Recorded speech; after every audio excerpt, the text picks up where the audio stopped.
We are live. Hello and welcome everyone to today's live stream. This is the 12th day in a row, 12 out of 26, so we're almost halfway done.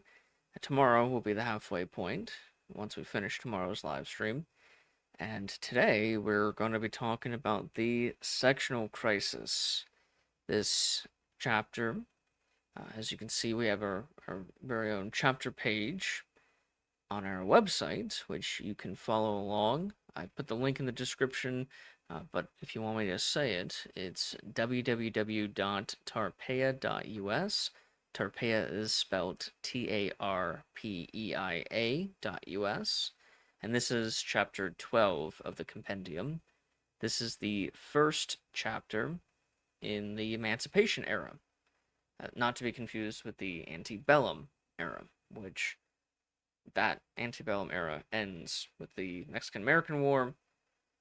Sectional crisis will begin in the aftermath of the Mexican-American War. And so the Emancipation era will begin and will end with the end of Reconstruction. And so this chapter covers the years 1849 to 1860. And this chapter is divided into 3 sections. The first of these is called Condemned Compromise from 1849 to 1853. And each section has its own interactive timeline, like what you see here. And what's in the timeline are a bunch of primary source documents and events to give context to what's going on during this time period. And then the next section will be Bleeding Kansas from 1853 to 1857, and this will cover the Pierce administration. And then the third and final section of this chapter is called A House Divided, 1857-1860, which will cover the Buchanan administration, although it does not completely end with the Buchanan administration. It will end a couple months before the Buchanan administration ends with the election of 1860. So let's begin with the first section, Condemned Compromise. Sectional tensions over slavery in the territories and the return of fugitive slaves culminated in the Compromise of 1850, admitting California as a free state, organizing Utah and New Mexico under popular sovereignty, abolishing the slave trade in Washington, D.C., settling Texas's boundaries, and enacting a far harsher Fugitive Slave Act. The Fugitive Slave Act quickly became the defining wedge issue of the era, provoking open resistance in the North, and as anti-slavery sentiment increasingly became part of its political culture. The period also marked the end of an old political order with the deaths of the triumvirate, Henry Clay, John C. Calhoun, and Daniel Webster. As the old generation passed, a new generation of increasingly uncompromising leaders emerged in Congress. Charles Sumner, Thaddeus Stevens, Benjamin Wade, and James Blaine became prominent voices for free labor and opposition to the expansion of slavery, while Jefferson Davis, Alexander Stephens, Robert Toombs, William Yancey, and James Hammond will champion slavery, white supremacy, and the doctrine that human bondage formed the cornerstone of Southern civilization. And so the very first document that we include is Zachary Taylor's inaugural address. This was given on March 5th, 1849. He pledged to act as a nonpartisan president above factional politics, promising to uphold the separation of powers and the will of the people as expressed through Congress. Taylor emphasized his reverence for the Constitution as the safeguard of liberty, vowing never to exercise powers not granted by it, and declaring that his faith in the union of these states as the foundation of America's prosperity. On foreign affairs, he affirmed a commitment to peace and honorable diplomacy, while also signaling the need for readiness to defend the nation if threatened. Domestically, he called for justice, moderation, and adherence to law, while deliberately avoiding the explosive slavery question, reflecting both his desire to calm sectional tensions and his lack of a defined political program, at least at the start of his administration. Pretty early on, the Taylor administration, you have Henry Box Brown escapes. Brown mails himself in a wooden box from Richmond, Virginia to Philadelphia, Pennsylvania, securing his freedom after a 27-hour in transit. After 27 hours in transit, and he would later tour the North, giving lectures and dramatic reenactments of his escape. And his story becomes one of the most sensational and widely publicized of the era. The former president, James Polk, dies. Let's see.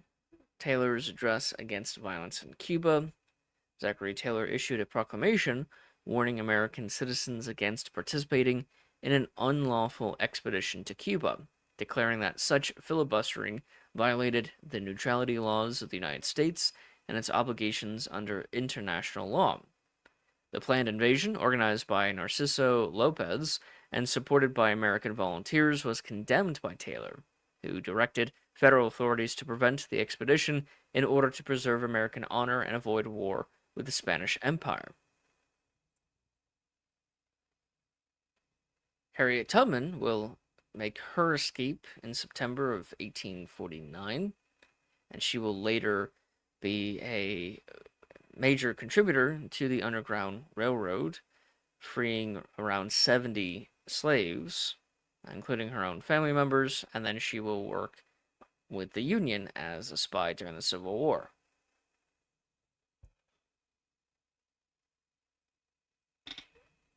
You have the Constitution of California, which is 1849. Delegates to the California's Constitutional Convention adopted the Constitution of California, declaring that neither slavery nor involuntary servitude, unless for the punishment of crimes, shall ever be tolerated in this state.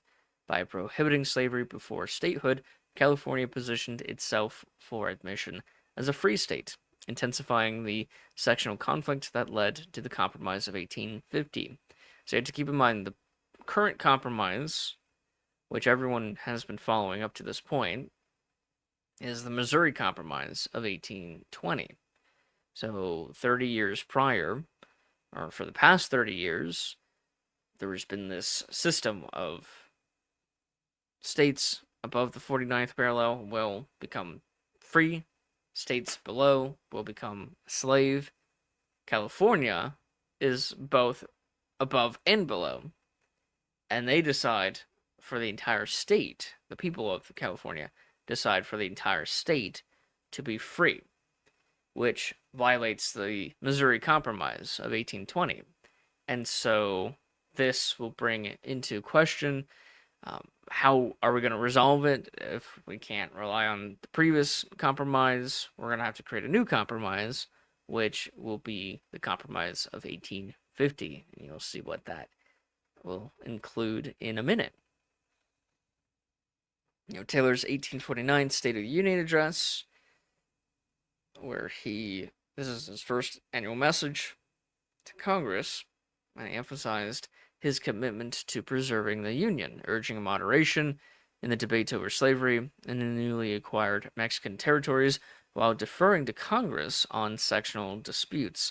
He also promoted sound finances, respect for Native American treaties, infrastructure improvements, and a firm but peaceful foreign policy that rejected filibustering ventures like the Cuban expedition. Now, you have to keep in mind, this is just what the president was saying, not necessarily what the president was doing.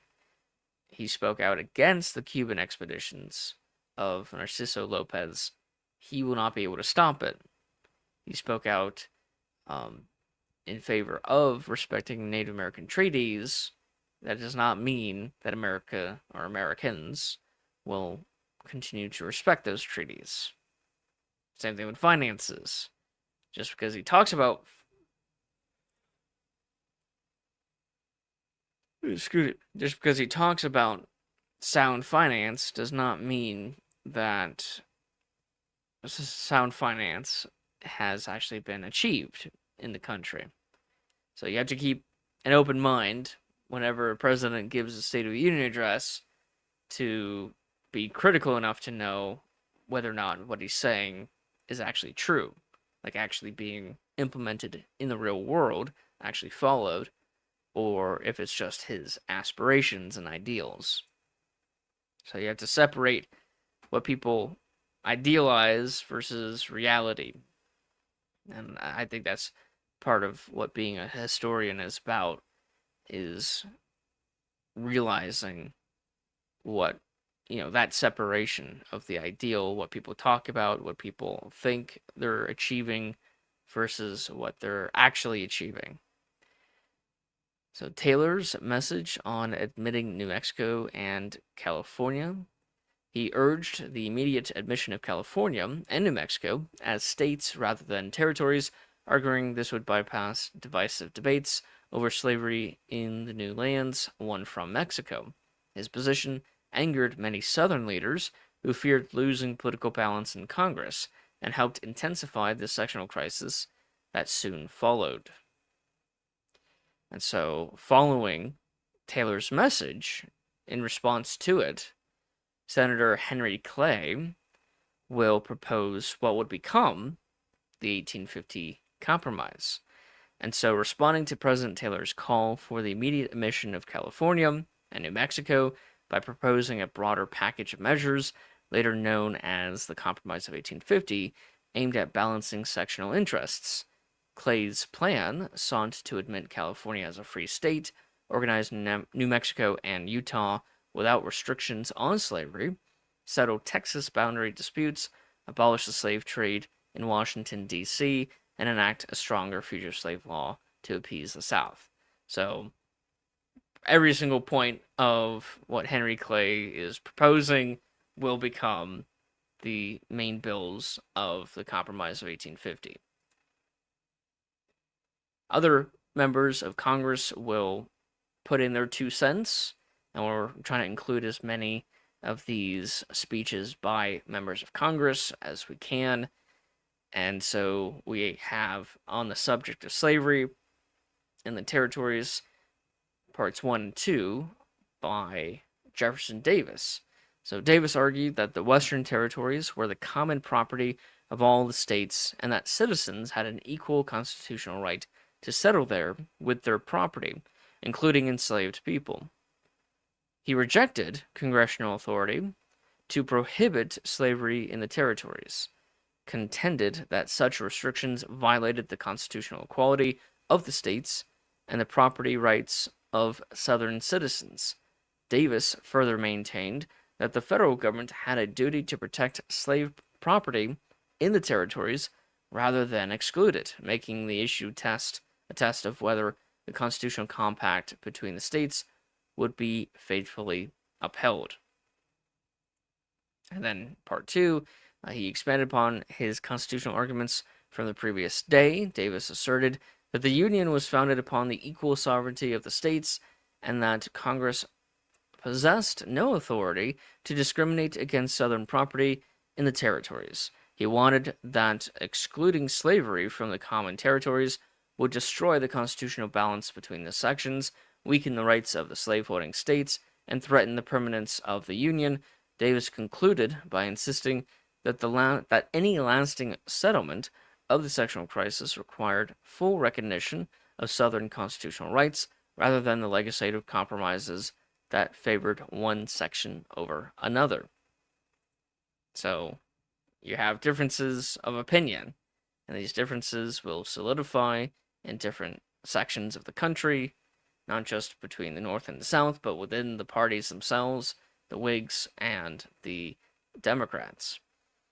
Here is John C. Calhoun pitching in his own opinion, the causes by which the Union is endangered. This was made on March 4th, 1850. So Senator John C. Calhoun's final speech before he dies, the causes by which the Union is endangered, warned that the growing dominance of the North and restrictions on slavery threatened to dissolve the Union. Too ill to deliver it himself, his speech was read aloud in the Senate, insisting that only by granting the South equal rights in the territories and stronger protections for slavery could disunion be averted. And so this is the very last speech that John C. Calhoun will give. He doesn't give it himself, and it's to the Senate. And he is just getting so many things wrong. All of these people saying that the federal government did not have a right to outlaw slavery or restrict slavery in the territories. They should have read their history books, because one of the very first things that our nation did following the War for Independence and before our own Constitution was ratified was pass the Northwest Ordinance. That was passed during the Constitutional Convention in Philadelphia. And one of the things that the Northwest Compromise did was it outlawed slavery in the Northwest Territories, or at least it restricted it heavily. And so the idea that these who will be Confederate leaders, like Jefferson Davis, or who would have been Confederate leaders, probably, like John C. Calhoun, if he didn't die, they're arguing that the Constitution did not give the federal government the right to restrict slavery in the territories. That's just false by looking at history of the federal government restricting slavery in the territories since before our Constitution was even ratified. And so, I think historically this proves that the Southern cause, at least that particular argument, to be false, even though Southerners at this time, the pro-slavery advocates, the fire eaters, will use that as one of their main arguments. It's like, oh, the Constitution does not give the federal government the right to restrict slavery. Well, it does. In fact, the Constitution has to actively protect slavery for a limited amount of time, because they knew and they understood that the Constitution gave the federal government the right to restrict slavery, especially the slave trade. And although the importation of slavery would take 20 years from the ratification of the Constitution till its abolition in 1808 during the Jefferson administration, the exportation of slavery was restricted earlier during the Washington administration. And so the idea of the federal government restricting slavery was very much well accepted by the founders, by the framers of the Constitution, by the founding presidents, Washington, Adams, Jefferson himself, a slave owner, Washington was a slave owner, Madison as well. And so, yeah, I think the idea that the federal government was not granted the right to restrict slavery is a false idea, just looking at history. So you have this speech by Daniel Webster, March 7th, 1850, urging compromise to preserve the Union, arguing that slavery was unlikely to expand into the arid territories of the Mexican Cession. While appealing to Northern moderates, his call for the fugitive slave law strict enforcement alienated many abolitionists, costing him political support in New England. So right off the bat, before the fugitive law is even passed, this is causing problems, especially for Northerners, and particularly New Englanders. You have a speech by William Seward, Freedom in the New Territories, and in the speech to the Senate, he argued against extending slavery into the Western territories. Shubert rejected compromise measures that would allow slavery's expansion, declaring that a higher law of morality and justice stood above human statutes, protecting slavery. The speech made Shubert one of the leading voices of the anti-slavery movement in Congress. So, again, right off the bat, the compromise is not looking too compromising. Or maybe it's compromising too much. It's compromising the integrity of the North while also appealing too much to Southern pro-slavery interests. And so we'll see how this goes. John C. Calhoun will die on March 31st, 1850. So he dies before the compromise is enacted. You have the Clayton-Bulwer Treaty, negotiated between the United States and Great Britain, pledged that neither nation would seek exclusive control over any future canal across Central America. Intended to ease tensions and secure cooperation, the treaty temporarily balanced Anglo-American interests, but later became a source of dispute as U.S. expansionist ambitions grew. So even all the way back in 1850, there were talks of a canal being built. Of course, it wouldn't be built for another 50 plus years. Taylor's message to Congress on Cuba, opposing the annexation of Cuba, warning that such a move would provoke a war with Spain and inflame sectional tensions over slavery. Taylor emphasized adherence to international law and U.S. neutrality, discouraging filibustering expeditions like those led by Narciso Lopez. You have the Nashville Convention, which brought together delegates from 9 southern slave-holding states to coordinate a response to the growing sectional crisis over slavery in the territories. Led by Southern fire eaters, the convention condemned proposals restricting slavery's expansion and warned that the South should consider secession if Congress adopted unacceptable measures. Although some delegates favored immediate disunion, moderates prevailed, and the convention instead called for equal rights for slaveholders in the territories while postponing more drastic action. So you'll see that as we get closer to the Civil War, you'll start to notice that the causes of the Civil War was not actually the South defending slavery. It was the South trying to expand slavery, expand it into places it hadn't been before, into the new territories, into all new states, into all current states with the Fugitive Slave Act, and then later, you'll see, with the Dred Scott decision.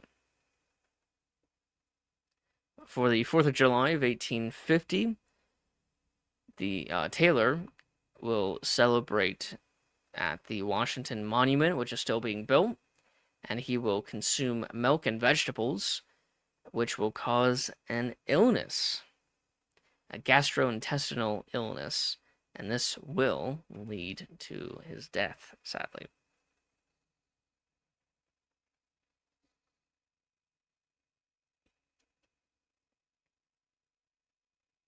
So this is just the treaty being ratified. Taylor dies of gastroenteritis, and most likely from the food that he ate on the 4th of July. Milk and vegetables apparently is not healthy for you. And so Fillmore will swear in as president, and Fillmore will give an address on the Texas situation, urging resolution of the Texas boundary and debt disputes with the federal government. His proposal supported a compromise that would honor Texas's territorial claims while ceding some land to the federal government in exchange for debt relief, helping pave the way for the broader compromise of 1850. So now we have the actual compromise itself.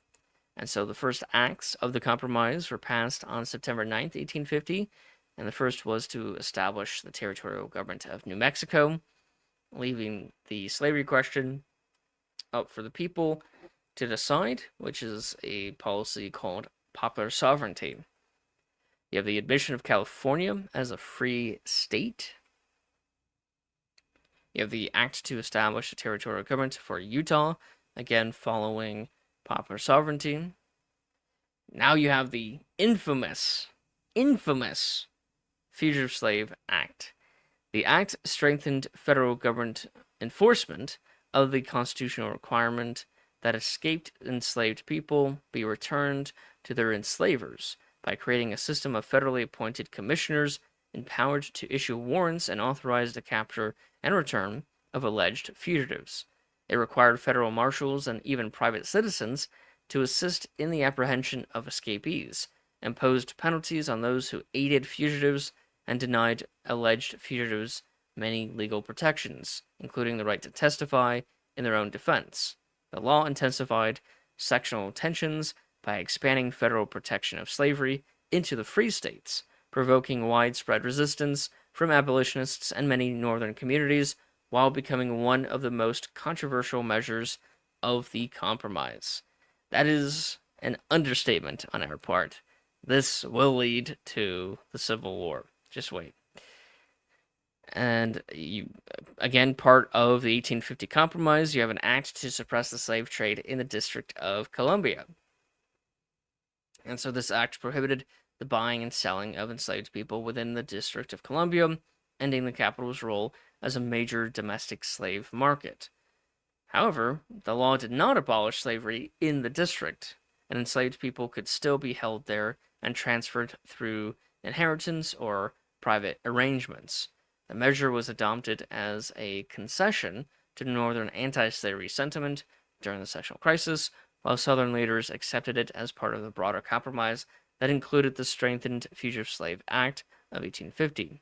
Although limited in scope, the act symbolically reinforced the growing divide over slavery by placing restrictions on the institution in the nation's capital. So again, it's kind of weird how the Southerners are like, oh, the federal government doesn't have a right to outlaw slavery because it's a violation of our equal rights. And then they agree to this compromise, which outlaws the slave trade. So it's not treating the institution of slavery equally at the same time.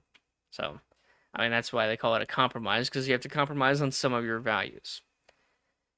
And so, because of Utah being a new recognized and organized territory, Fillmore, who is president of the United States, will name Brigham Young president of the Mormon Church, governor of the territory of Utah.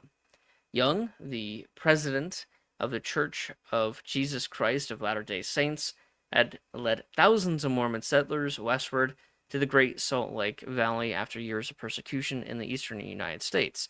His appointment reflected the federal government's effort to establish civil authority in a newly organized territory while accommodating the large Mormon population that had settled there. As governor, Young oversaw the creation of Utah's territorial government, though tensions later developed between federal officials and Mormon leaders over issues including religious authority, local governance, and the practice of polygamy, contributing to the later Utah War.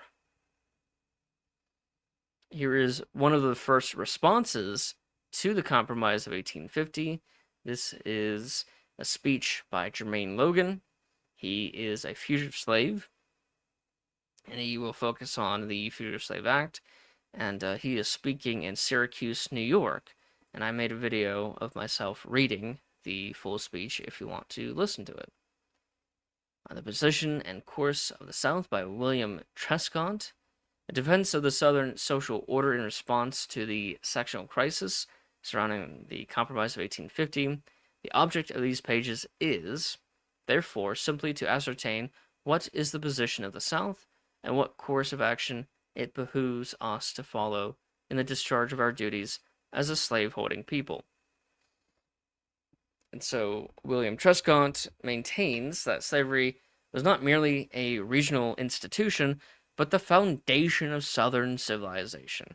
providing social stability, economic prosperity, and political independence. Trescott devoted considerable attention to the relationship between labor and capital.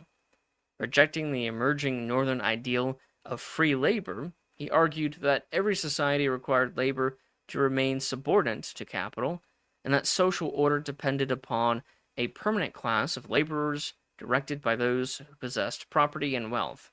In his view, slavery represented the most stable and humane solution to this relationship because it permanently united labor with capital while avoiding the class conflict, labor unrest, and economic insecurity he believed characterized free labor societies. The pamphlet became one of the most influential Southern defenses of slavery as both a constitutional right and a positive social and economic system in the years preceding secession. So, he is not only advocating that the institution of slavery is a tradition and is an economic dependence of the South, he is now arguing, and many more Southerners will argue, that slavery is actually perfectly natural and a good rather than a necessary evil. And so you'll have this debate between free labor, which is when the worker has a right to determine his own employment by, quitting, finding, moving, being very mobile, moving, even though he still needs to work, there's still that market demand or a market incentive for people to work, which might be a coercive thing.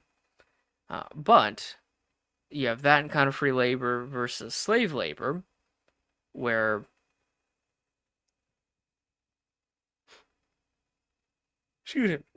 the laborers did not have a say on what they did, how much they worked, how often they worked, how hard they worked, what they were producing, or anything like that. They couldn't decide who their masters are. Unlike with free labor, the laborers are able to be very mobile and can change their masters, their employers, on their own terms. Also in 1850, you have the first National Women's Rights Convention, held in Seneca Falls, New York in 1850, brought together activists who demand legal, social, and political equality for women, building on the momentum of the earlier 1848 Seneca Falls Convention. Delegates discussed issues such as property rights, education, and suffrage, marking a significant early step in the organized women's rights movement in the United States. So the Seneca Falls Convention 2 years prior was simply to build awareness and support, while this convention was the first official convention where they talked about specific laws and how they're going to achieve their goals. You have the 1850 State of the Union Address by Fillmore, where he promotes the Compromise of 1850 as a positive good that needs to be obeyed. You have Maryland, who will write a report on the Compromise, and the report argued that the Compromise represented a fair adjustment between the interests of the free and slave states and urged all sections of the country to accept its provisions in good faith. Maryland's legislatures particularly emphasized the importance of enforcing the Fugitive Slave Act as a constitutional obligation, while rejecting both Northern nullification and Southern secession as threats to the Union, reflecting Maryland's position as a border state. The report advocated moderation, fidelity to the Constitution, and preservation of the Union through adherence to the compromise measures. So you have deep Southerners, the fire eaters, who are advocating for secession. You have the border states who are in favor of slavery, like Maryland. And then you have the North. Some states in the North, like the Northwest, will be in favor of popular sovereignty, while the Northeast, New England, will be opposed to the compromise altogether. Here is Fillmore's message on Texas. Fillmore informed Congress that Texas had accepted the terms of the compromise, agreeing to relinquish its disputed claims to portions of present-day New Mexico in exchange for $10 million in federal compensation to retire its public debt. You have the Shadrach Minkins escape incident, where an escaped slave from Virginia became the first person arrested in Massachusetts under the Fugitive Slave Act. Minkins was rescued by a group of black men, and an abolitionist network transported him to Montreal, Canada. And so the very first person arrested under the Fugitive Slave Act was rescued and then freed by going to Canada using the Underground Railroad. So this very first instance will anger the South. This, along with many instances of the North helping escaped fugitive slaves rather than returning them to their masters. Fillmore's proclamation on enforcing the Fugitive Act in Massachusetts. This is Fillmore reacting to the Shadrach Minkins incident, where he calls upon the enforcement of the Fugitive Slave Act. Here's another address, but this time to Congress, about the same thing. Fillmore's proclamation of Lopez's invasion of Cuba. So, Narciso Lopez, he invades Cuba. He's a filibuster, and he will be denounced not only by Zachary Taylor, the president at the start of this section, but now by Millard Fillmore as well. Sojourner Truth will give a speech called Ain't I a Woman at the Ohio Women's Rights Convention in Akron. And so this speech is her confronting racial and gender inequality, specifically racial inequality in the women's rights movement. The first chapter of Uncle Tom's Cabin is published. It began as a serial, and it will later be published as a full book. And I'll talk more about the details when I talk about the book. Fillmore lays the cornerstone of the extension of the Capitol. And so this is more or less what the Capitol looks like today, the Capitol building. And that current building began its construction on July 4th, 1851. Gold is discovered along the Rogue River in Oregon, and so this will encourage more people to move to the northwest. The execution of Narciso Lopez. Lopez had led several filibustering expeditions for the United States in an effort to liberate Cuba from the Spanish Empire, with the expectation that the island might ultimately be annexed by the United States as a slave state. After landing in Cuba in August of 1851, his force was quickly defeated by Spanish troops, and Lopez was captured and sentenced to death.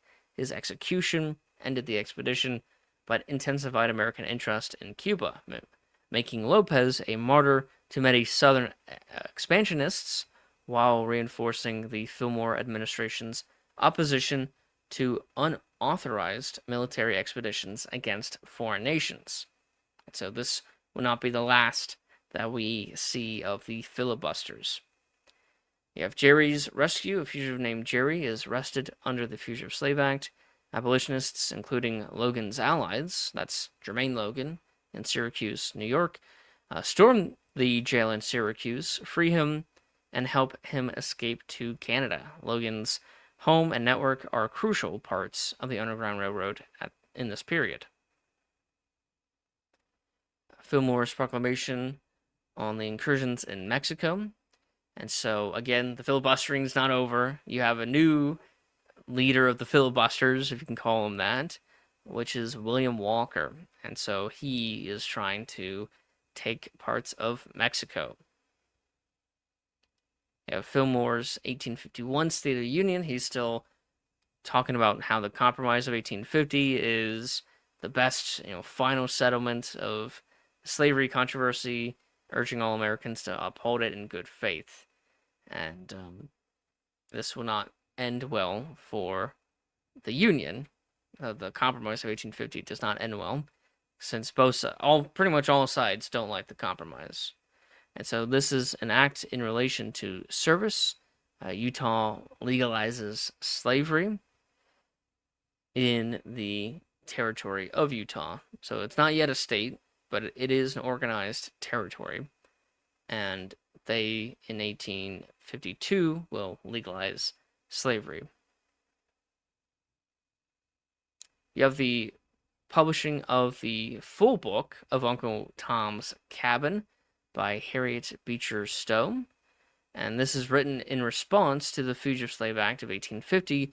The novel vividly portrayed the cruelty of slavery through the lives of enslaved families, particularly Uncle Tom, Eliza, and George Harris. It became an immediate bestseller, selling more than 300,000 copies in the United States during its first year and reaching millions more through foreign editions and theatrical adaptations. The book influenced public opinion in the North by strengthening the abolitionist movement while outraging many Southern defenders of slavery. It became one of the most influential American works of the 19th century. The resolution and ordinance of the State Convention of South Carolina. So, meeting in response to the Compromise of 1850, the convention declared that South Carolina regarded the Compromise, particularly any failure to enforce the Fugitive Slave Act of 1850, as a serious threat to Southern rights. Although many delegates favored disunion, the convention ultimately resolved to remain in the Union so long as the compromise was faithfully executed, while warning that continued Northern resistance or future restrictions on slavery would justify secession. The ordinance reflected South Carolina's growing commitment to states' rights and disunion, foreshadowing its eventual secession in 1860. So this is all the way back in 1852. States are talking about secession. You have the Whig Party platform of 1852, and this will start to split up the Whig Party, where the Whig Party adopted its national platform at the party's convention in Baltimore, nominating Winfield Scott for president. The platform endorsed the Compromise of 1850 as a final settlement of the slavery controversy and pledged to uphold every provision of the Compromise, including the controversial Fugitive Slave Act of 1850. By embracing the Compromise, the Whigs sought to preserve national unity and appeal to both Northern and Southern voters. Excuse me. But the platform exposed deep sectional divisions within the party. Many anti-slavery Whigs rejected its support for the Fugitive Slave Act, contributing to the party's rapid decline and eventual collapse later in the decade, as those anti-slavery Whigs will form their own party, the Republican Party. So now the Whig Party is breaking up, and soon you'll see the Democratic Party breaks up, all over the issue of slavery. Henry Clay, one of the great compromisers, or the triumvirate of Congress, dies on June 29th, 1852. You have two very impressive speeches. One is called Hypocrisy of American Slavery by Frederick Douglass. This was given on July 4th, 1852, where he condemned the contradiction between the nation's celebration of liberty and the continued existence of slavery. Douglass praised the principles of the Declaration of Independence and the ideals of the American Revolution, while arguing that slavery represented a betrayal of the nation's founding promises of equality and natural rights. He denounced the political and religious defenses of slavery, criticized the enforcement of the Fugitive Slave Act, and argued that the nation's prosperity and democratic institutions were corrupted by the oppression of millions of enslaved people. The speech became one of Douglass's most powerful indictments of slavery. exposing what he viewed as the moral hypocrisy of a republic that proclaimed freedom while denying it to a large portion of its population. And then the next day, you have a little bit more famous speech by Frederick Douglass, that is, "What to the American slave is your 4th of July?" This was actually given on July 5th, while the other speech was given on July 4th. So don't confuse the timelines, even though this one is about the July 4th. It wasn't given on July 4th. And so this one expanded what he talked about yesterday, and it was given before Rochester Ladies Anti-Slavery Society in Rochester, New York.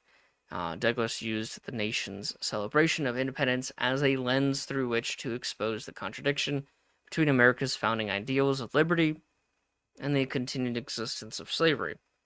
In the speech, Douglass praised the courage of the founding generations and the principles of the Declaration of Independence, but argued that the celebration of freedom was a source of grief and condemnation for enslaved Americans who remained denied of those same rights. He attacked the moral and religious justifications of slavery, condemning the enforcement of the Fugitive Slave Act of 1850, and argued that slavery corrupted the nation's democratic institutions. Douglass declared that the 4th of July revealed the distance between America's professed ideals and its actual practices, challenging the nation to fulfill the promises of liberty and equality contained in its founding documents. The address became one of the most influential abolitionist speeches in American history and a defining critique of slavery's incompatibility with Republican government. Oof. A lot to say there. Here's a speech by Charles Sumner, Freedom National, Slavery Sectional. Charles Sumner delivered his first major speech in the Senate, called Freedom National, Slavery Sectional, calling for the repeal of the Fugitive Slave Act of 1850.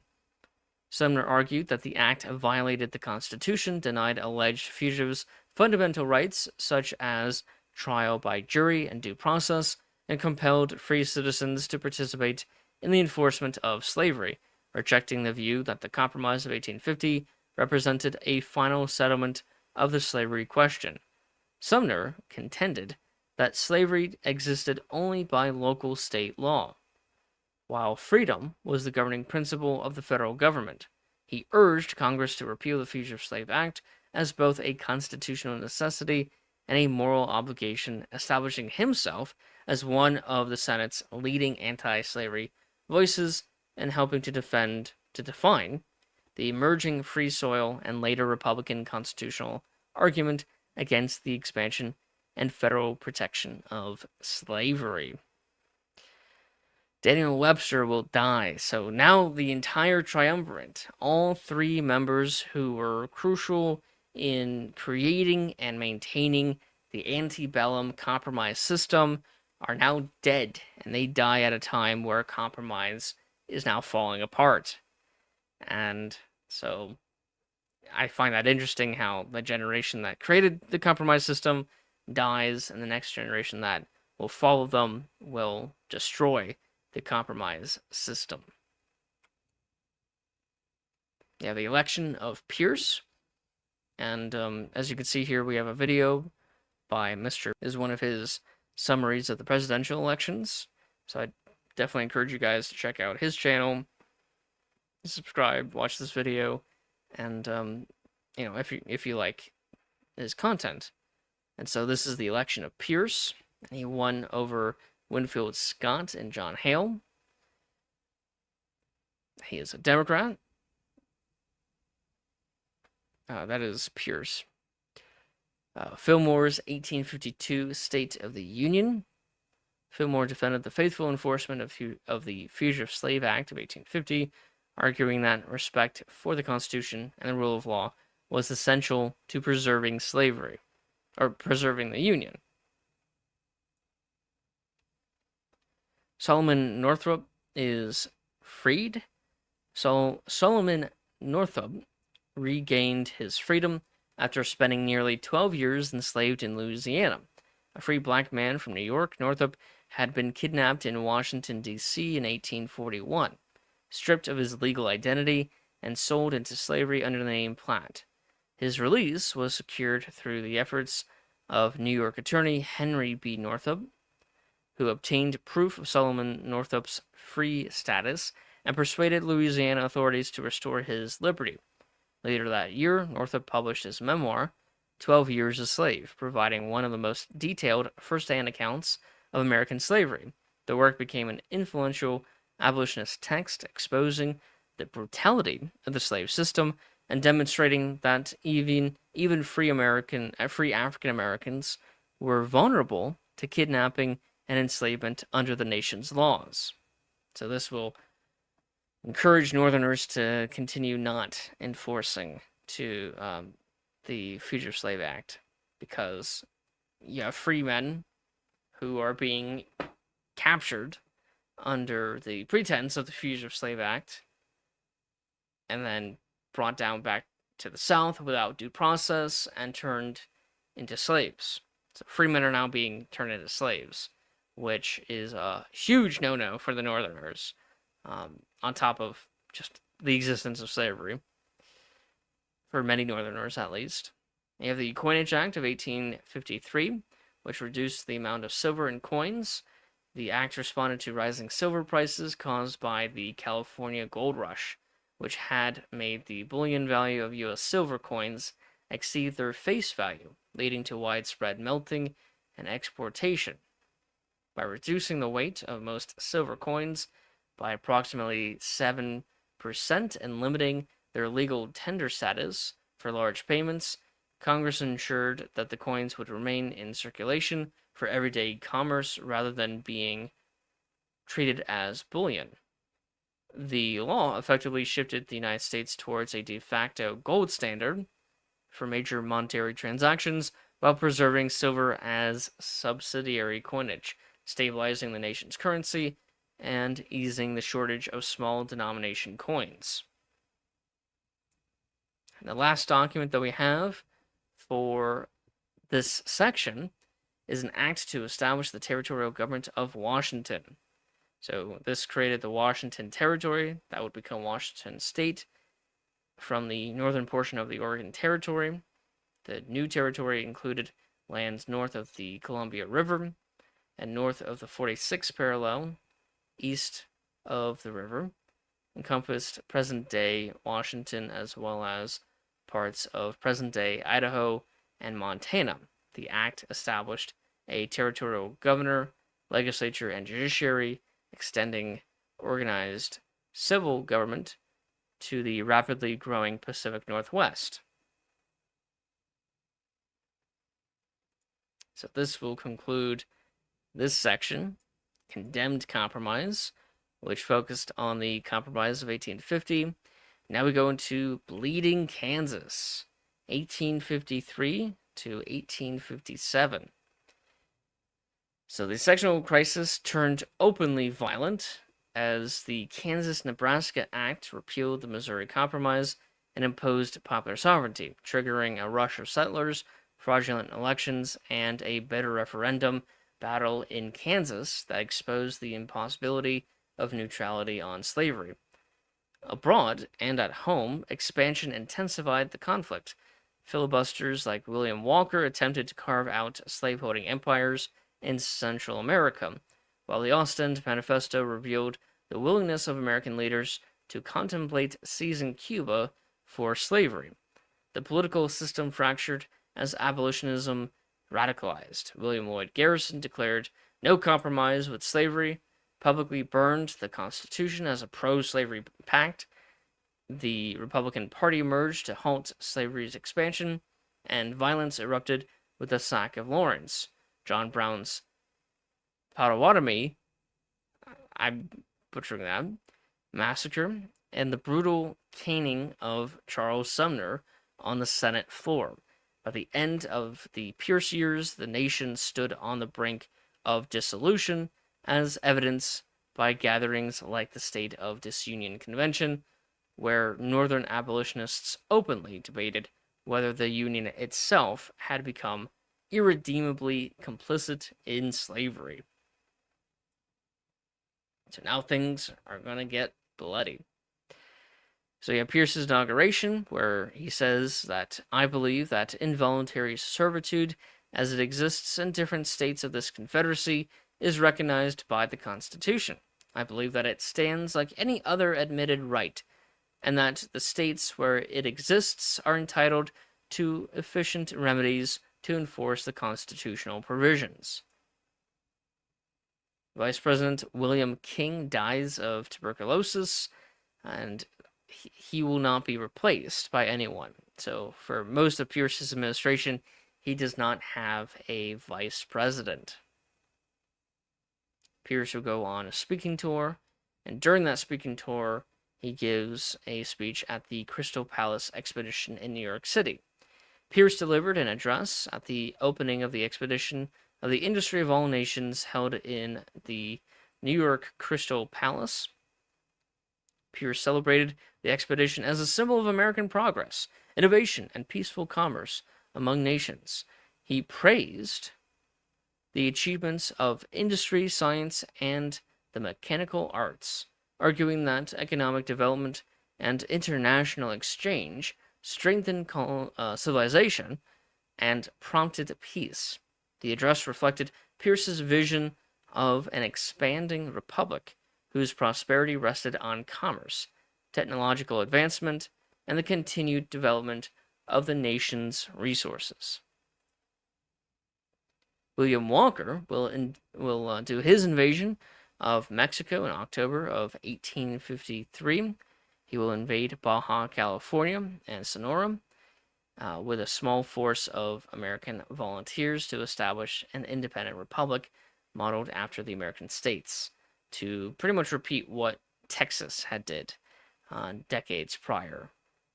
You carve out a chunk of Mexico, you become an independent republic, and then you later get annexed by the United States. That's pretty much the MO for the filibusters. Although Franklin Pierce will speak out against William Walker. Pierce will give his 1853 State of the Union address, where he talks about how great the nation's going at that time, but also he warned against the sectional crisis and the debate over slavery, and urged Americans to respect the Compromise of 1850. And he also talked about the border conflicts, like with William Walker's invasion of Mexico. Yeah, the Gadsden Purchase Treaty, which bought a lot of land, about 30,000 square miles, for $10 million. And this was to make the border a little bit more stable, and to have the rail line be able to go through that territory on its way to the Pacific. Stephen Douglas will introduce the Kansas-Nebraska Bill. And so Stephen A. Douglas introduced the Kansas-Nebraska Bill in the Senate, proposing the organization of the Kansas and Nebraska territories and allowing settlers to determine the legality of slavery through popular sovereignty. Douglas argued that the bill would promote westward settlement, establish territorial government, and encourage the construction of a transcontinental railroad through the central United States. However, the legislation effectively repealed the Missouri Compromise by allowing slavery to potentially expand into territory where it had previously been prohibited. The proposal ignited intense sectional controversy, as everything seems to ignite the sectional controversy during this time, with many Northerners denouncing it as a concession to the slave power, while many Southerners supported it as a restoration of equal rights for slave-holding states. You have Pierce's proclamation on violence in Mexico, and so Franklin Pierce will talk about William Walker, the filibuster who invaded Baja California and Sonora, and he will denounce it as a violation of America's neutrality to a foreign sovereign nation. Resolution by members of Congress opposed to the Kansas-Nebraska bill. Coalition of anti-slavery members of Congress issued the appeal of the independent Democrats denouncing Stephen A. Douglas' proposed Kansas-Nebraska Act. Led by figures including Salmon, Portland Chase, and Joshua Reed Giddings, the appeal condemned the bill as a betrayal of the Missouri Compromise and an effort to extend the power of slavery into territories that had long been free. The resolution urged the public to resist the legislation, arguing that repealing the Missouri Compromise would violate a long-standing national settlement, inflame sectional tensions, and threaten the spread of slavery across the Western territories. The appeal helped galvanize Northern opposition to the bill and became a foundational document to the political realignment that soon produced the Republican Party.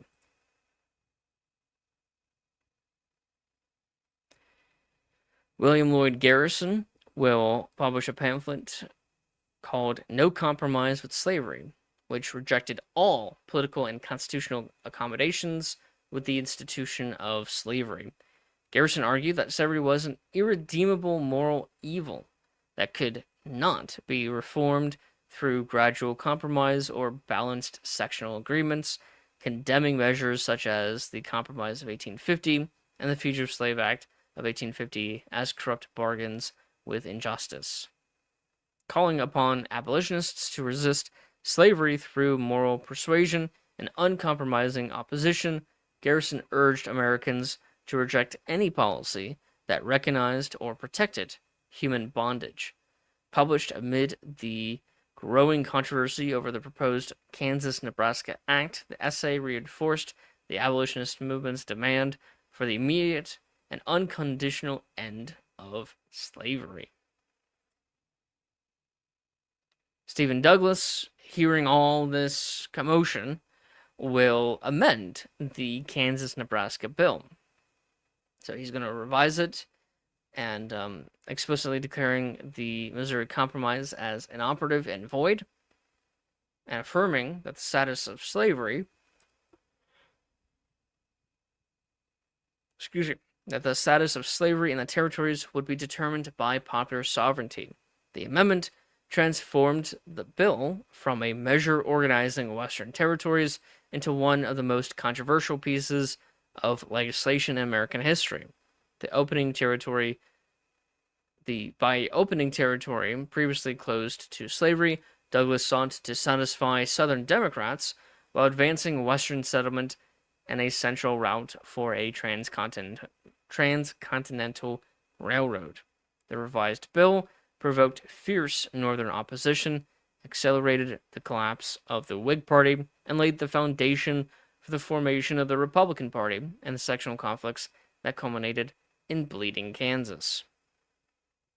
And so, the Republican Party will be established on March 20th, 1854, and it will be composed of former Whigs, Free Soilers, and Northern Democrats dismayed with the passage of the Kansas-Nebraska Act and slavery's potential expansion. Commodore Matthew C. Perry signs the Treaty of Kanagawa, and so this will open up trade with Japan. The New England Immigrant Aid Society is established. Originally the Massachusetts Immigrant Aid Society, the New England Immigrant Aid Company was organized under the leadership of Ellie Thayer, who encouraged anti-slavery settlers to migrate to the newly organized Kansas Territory. Founded in response to the Kansas-Nebraska Act, the company provided financial assistance, transportation, supplies, and town building support to free soil immigrants in an effort to ensure that Kansas entered the Union as a free state under the principle of popular sovereignty. The society played a central role in the struggle over the future of Kansas, helping establish communities such as Lawrence and contributing to the violent conflict known as Bleeding Kansas, where pro-slavery and anti-slavery settlers fought for political control of territory. Pierce will veto a land grant, which will grant federal public lands to support insane asylums. And so this will be vetoed by Pierce, argued that the Constitution did not authorize the federal government the power to fund local charitable institutions. Pierce's message on creating a canal in Central America. Pierce delivered a message to Congress discussing the importance of establishing a canal route across Central America. So, again, people are pretty early on talking about the creation of what would become the Panama Canal, although the location hadn't been decided yet. And here is the Kansas-Nebraska Act of 1854. It is signed into law on May 30th, 1854, and it organized the territories of Kansas and Nebraska, allowing settlers to determine the legality of slavery through the principle of popular sovereignty. Introduced by Stephen A. Douglas, the act was intended to promote Western settlement, establish territorial governments, and encourage the construction of a transcontinental railroad through the central United States. However, the legislation repealed the restrictions of the Missouri Compromise by declaring that the prohibition of slavery north of the 36th parallel was no longer binding in the new territories. So earlier, I mistakenly said 49th. I meant 36th parallel. Pierce's proclamation against invading Cuba. And so now there's another guy, this time the former Mississippi governor, John Quitman. He is making plans to invade Cuba, and Pierce will speak out against John Quitman, and John Quitman will concede and not invade Cuba. You have the Sociology for the South, or the Failure of Free Society, by George Fitzhugh, published. This is one of the most influential defenses of slavery in the antebellum South. Fitzhugh rejected free market capitalism and argued that slavery provided greater security and stability than free labor, portraying enslaved people as dependents cared for by their masters. So even the economic arguments are tied to slavery. You have the Anthony Burns Fugitive Affair, where Anthony Burns, an enslaved man who had escaped from Virginia and was living in Boston, was arrested under the authority of the Fugitive Slave Act. His capture was, that's supposed to be one, that's a typo on my part, was one of many confrontations over the enforcement of the law. A group of Boston abolitionists attempted to rescue Burns from federal custody, leading to violent clashes outside the courthouse and the death of Deputy U.S. Marshal James Batchelder. Despite widespread protests and opposition from anti-slavery activists, federal authorities, under the direction of President Pierce, enforced the law, and Burns was returned to Virginia later that month. The event provoked national outrage among many Northerners and became a powerful symbol of the conflict between federal fugitive slave enforcement and the growing abolitionist movement. The Canadian Reciprocity Treaty is signed, which opens the U.S. market to Canada regarding agricultural products, and in return the United States gets new commercial rights in Canada and the Canadian waters and the Great Lakes. On July 4th, 1854, William Lloyd Garrison will burn a copy of the U.S. Constitution. Garrison's public display burning the U.S. Constitution during an annual meeting of the Massachusetts Anti-Slavery Society in Framingham, Massachusetts, declaring his belief that the federal government and its founding document had failed to uphold moral justice by protecting slavery. Quoting the language of Isaiah, he described the Constitution as a covenant with death and an agreement with hell, arguing that abolitionists should reject any political compromise with slavery. The demonstration occurred amid intense national controversy over the Kansas-Nebraska Act and the enforcement of the Fugitive Slave Act of 1850, including the recent arrest of the fugitive slave Anthony Burns in Boston. Garrison's symbolic act represented the growing divide between abolitionists who sought immediate emancipation and those who defended the Constitution as a framework capable of preserving liberty. Here is Pierce's veto message on federal funds of public works. So the Democrats at this time, they are opposed to the federal government paying for federal or for public works. These are infrastructure projects. These are improving waterways or constructing roads or stuff like that. And so the Democratic Party, which Pierce is a member of, will be opposed to these things for a while. And they had been since the start of the antebellum era.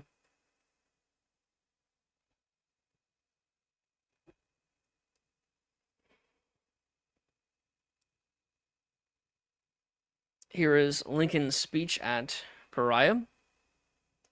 Abraham Lincoln delivered his Pariah speech at after Stephen Douglas had spent several hours defending the Kansas-Nebraska Act.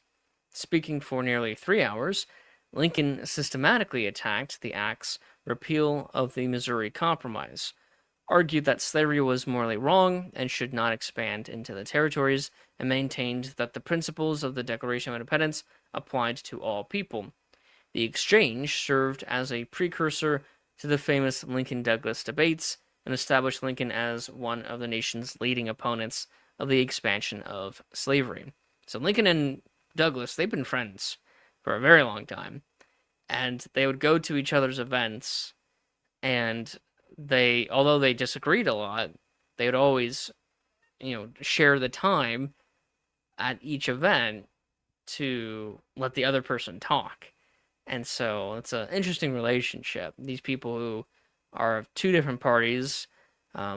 Douglas is a Democrat, a Northern Democrat, while Lincoln was originally a Whig and now he's a Republican. And yet they maintain their friendship. Maybe a lesson that we can take today. And they gave each other the time of day to talk and deliberate on these issues that were dividing the nation. They did not let divide their friendship, which is kind of sweet. Here's the Ostend Manifesto. Three diplomats, James Buchanan, who would become president, John Mason, and Pierre Soleil, I know I butchered that, met in Ostend, Belgium, and drafted the manifesto. It argued that Cuba's strategic location and potential for a slave revolt made it essential for the United States to control it. The document controversially suggested that if Spain refused to sell Cuba, the U.S. would be justified in taking it by force. Pierce's 1854 State of the Union, where he will defend the Kansas-Nebraska Act. He will continue to defend the Compromise of 1850. He will talk about the Gadsden Purchase Treaty and the treaty opening up trade with Japan. And he encouraged Americans to uphold the Constitution, preserve the Union, and allow territorial settlers, not Congress, to determine the status of slavery in the territories and new states. Pierre Soleil resigns, U.S. Minister to Spain, and one of the authors of the Ostend Manifesto. Congress and Pierce force him to resign over the backlash of the manifesto. an act guaranteeing U.S. citizenship for those born on foreign soil to American parents. And so this is one of the first acts which will establish a policy called jus sanguinis, jus meaning right, sanguinis meaning of blood. So it's the right of blood, or the right to be a citizen by your blood, by your birth. And so this is being talked about at this time.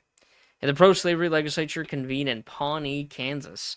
The first territorial legislature of Kansas Territory convened in Pawnee after elections widely criticized as fraudulent, because thousands of pro-slavery Missourians, known as border ruffians, had crossed into Kansas to vote illegally.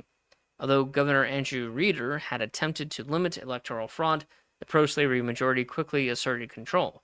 The legislature soon relocated to the pro-slavery town of Shawnee Mission, where it enacted a strict slave code, criminalized anti-slavery activities, and recognized slavery throughout the territory. Free state settlers rejected the legislature as illegitimate, creating rival institutions that competed in the violent conflict known as Bleeding Kansas. Lincoln's letter to George Robertson on the failures of compromise. And so he's talking about the Missouri Compromise, the Kansas-Nebraska Act, the 1850 Compromise, and how all these compromises are dangerous.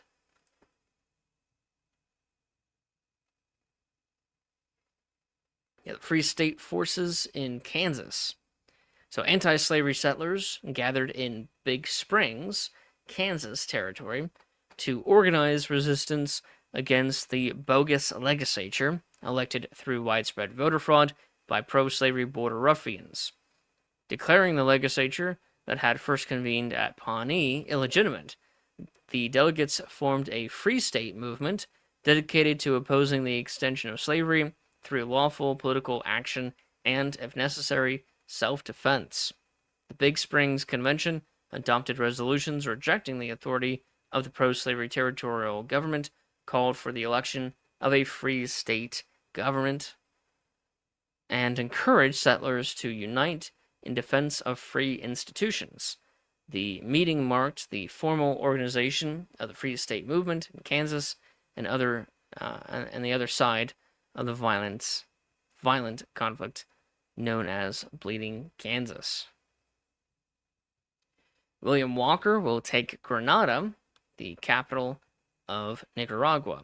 So at first he invades Mexico, gets kicked out, and now he invades Nicaragua, where he has some success. He takes the capital, and he makes himself the local de facto ruler of Nicaragua, which does not last long.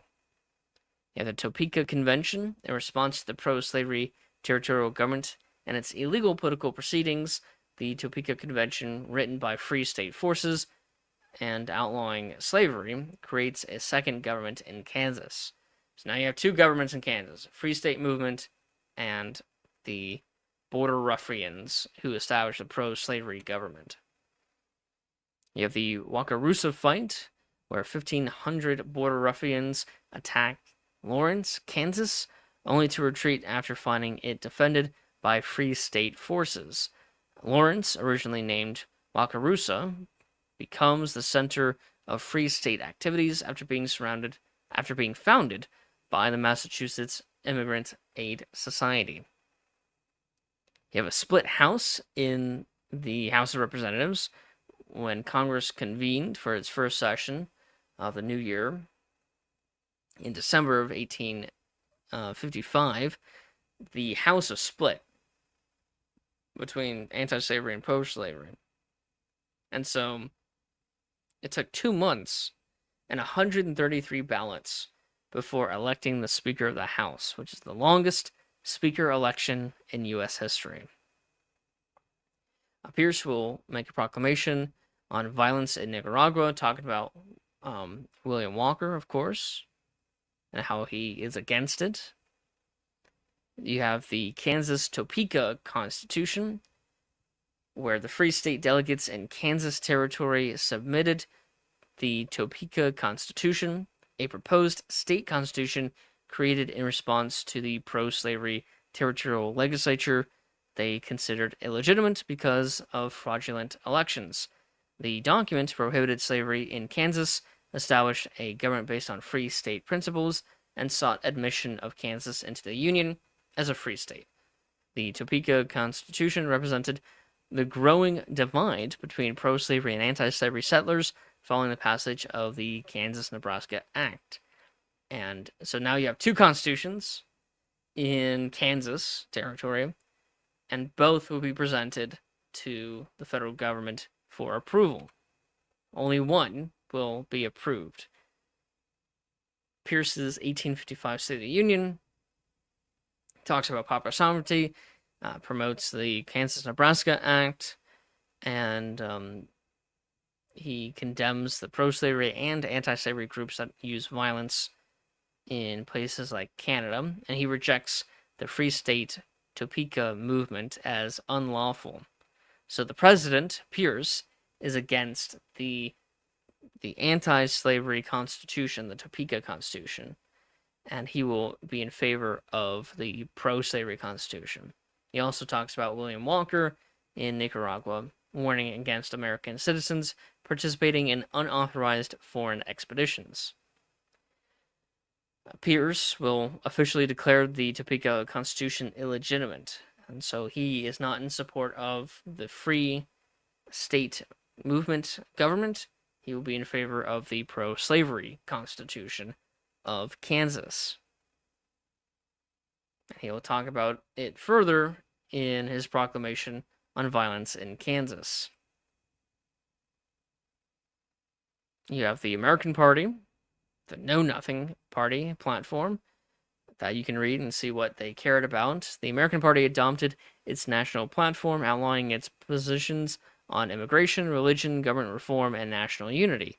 The party, commonly known as the Know Nothings, called for stricter naturalization laws, longer residency requirements before citizenship, and limits on the political influence of recent immigrants, particularly Catholics from Ireland and Germany. The platform emphasized American nationalism, support for Protestant political traditions, opposition to corruption, and preservation of the Union amid growing sectional tensions. On slavery, the party attempted to avoid taking a strong sectional position, instead supporting adherence to existing constitutional compromises and presenting itself as an alternative to the increasingly divided Democrat and Republican parties. The platform reflected the rise of nativist politics during the collapse of the second party system. The Crime Against Kansas by Charles Sumner. Charles Sumner delivered his famous speech, The Crime Against Kansas, on the floor of the Senate, condemning the violence and fraud committed by pro-slavery forces in Kansas Territory. Sumner argued that the Kansas-Nebraska Act had opened the door for the expansion of slavery and accused Southern leaders of conspiring to impose slavery upon Kansas against the will of its settlers. The speech personally attacked pro-slavery senators, particularly Andrew Butler, whom Sumner accused of defending the harlot slavery. So you have the sacking of Lawrence, which happens after the Crime Against Kansas speech on May 21st, 1856. This is when pro-slavery forces and border ruffians raid Lawrence, Kansas, following Judge Samuel D. Lecomte's demand that free state officials be indicted for treason.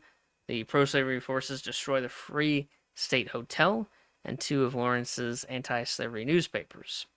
So this background image is the sack of Lawrence, even though it's just one building that gets sacked. It's not the entire town. It's just the Free State Hotel.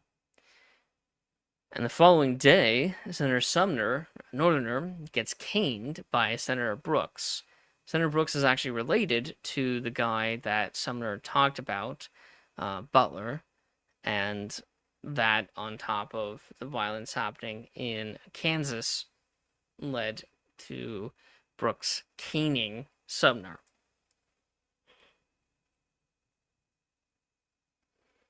Yeah, the Potawatomi Massacre by John Brown, along with his 5 sons and some other Free State associates, killed 5 pro-slavery settlers along a creek in Kansas Territory. The attack was carried out in retaliation for pro-slavery violence against Free State settlers, including the sacking of Lawrence. And so this is the start of John Brown's killing phase, which he'll do for the next year. In the Democratic Party platform of 1856, which nominates James Buchanan, the Democratic Party adopted its national platform at the Democratic National Convention and nominated James Buchanan as its presidential candidate. The platform defended the principles of the Kansas-Nebraska Act and popular sovereignty, arguing that settlers in the territories had the right to decide the issue of slavery without congressional interference. The Democrats condemned the emerging Republican Party as a sectional movement and pledged to preserve the Union, enforce federal laws such as the Fugitive Slave Act of 1850, and support territorial expansion. The platform reflected the party's effort to maintain national unity while defending policies that increasingly divided North and South. You have the American Party, which nominates former President Fillmore.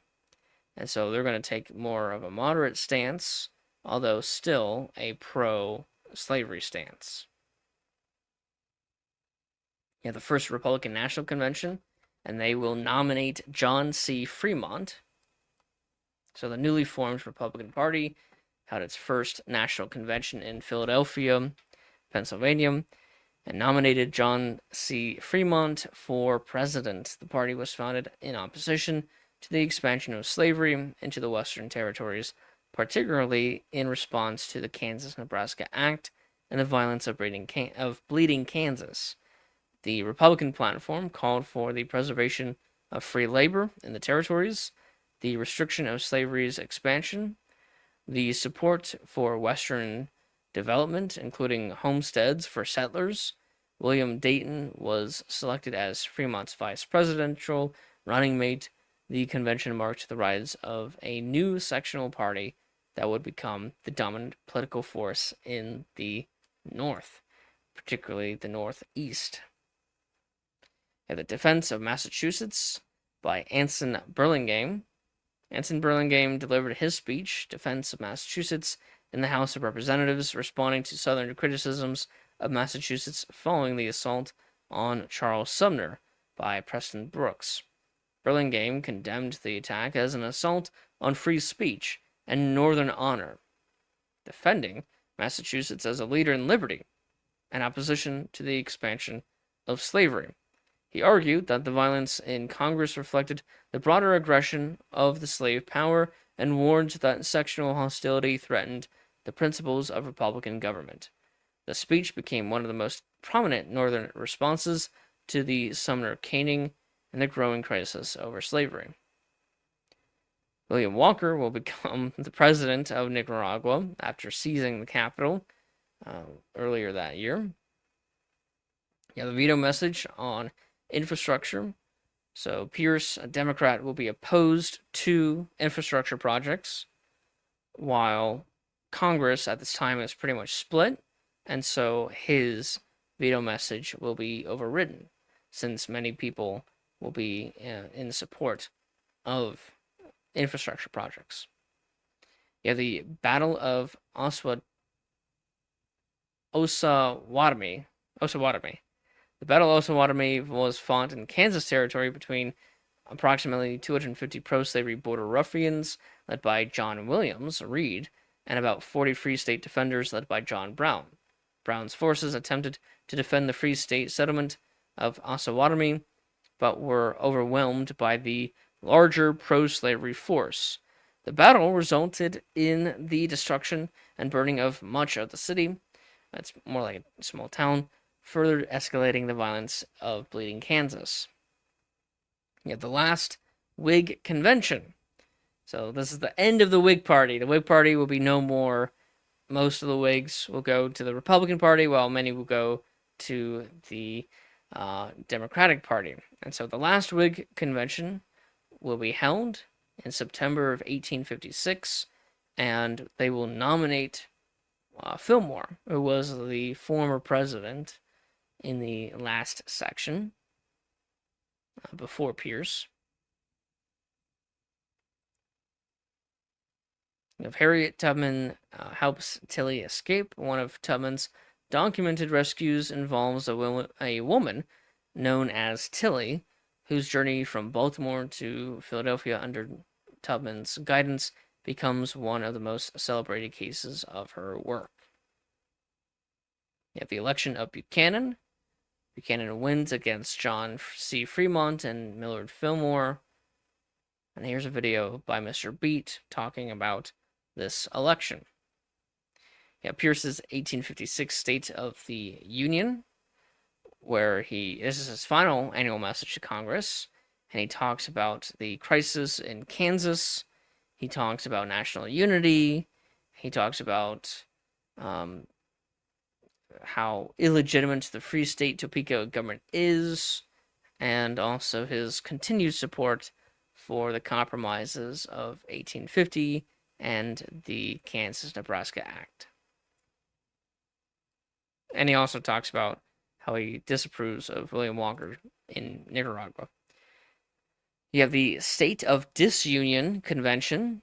The State of Disunion Convention was held in Worcester, Massachusetts, where abolitionists and anti-slavery activists gathered to discuss the possibility of peacefully separating the free and slave states, supported by the New England Emigrant Aid Company. The convention reflected growing frustrations among radical abolitionists over the federal government's protection of slavery. William Lloyd Garrison addressed the gathering, reaffirming his belief in no union with slaveholders, and arguing that abolitionists should reject political compromises that sustained slavery.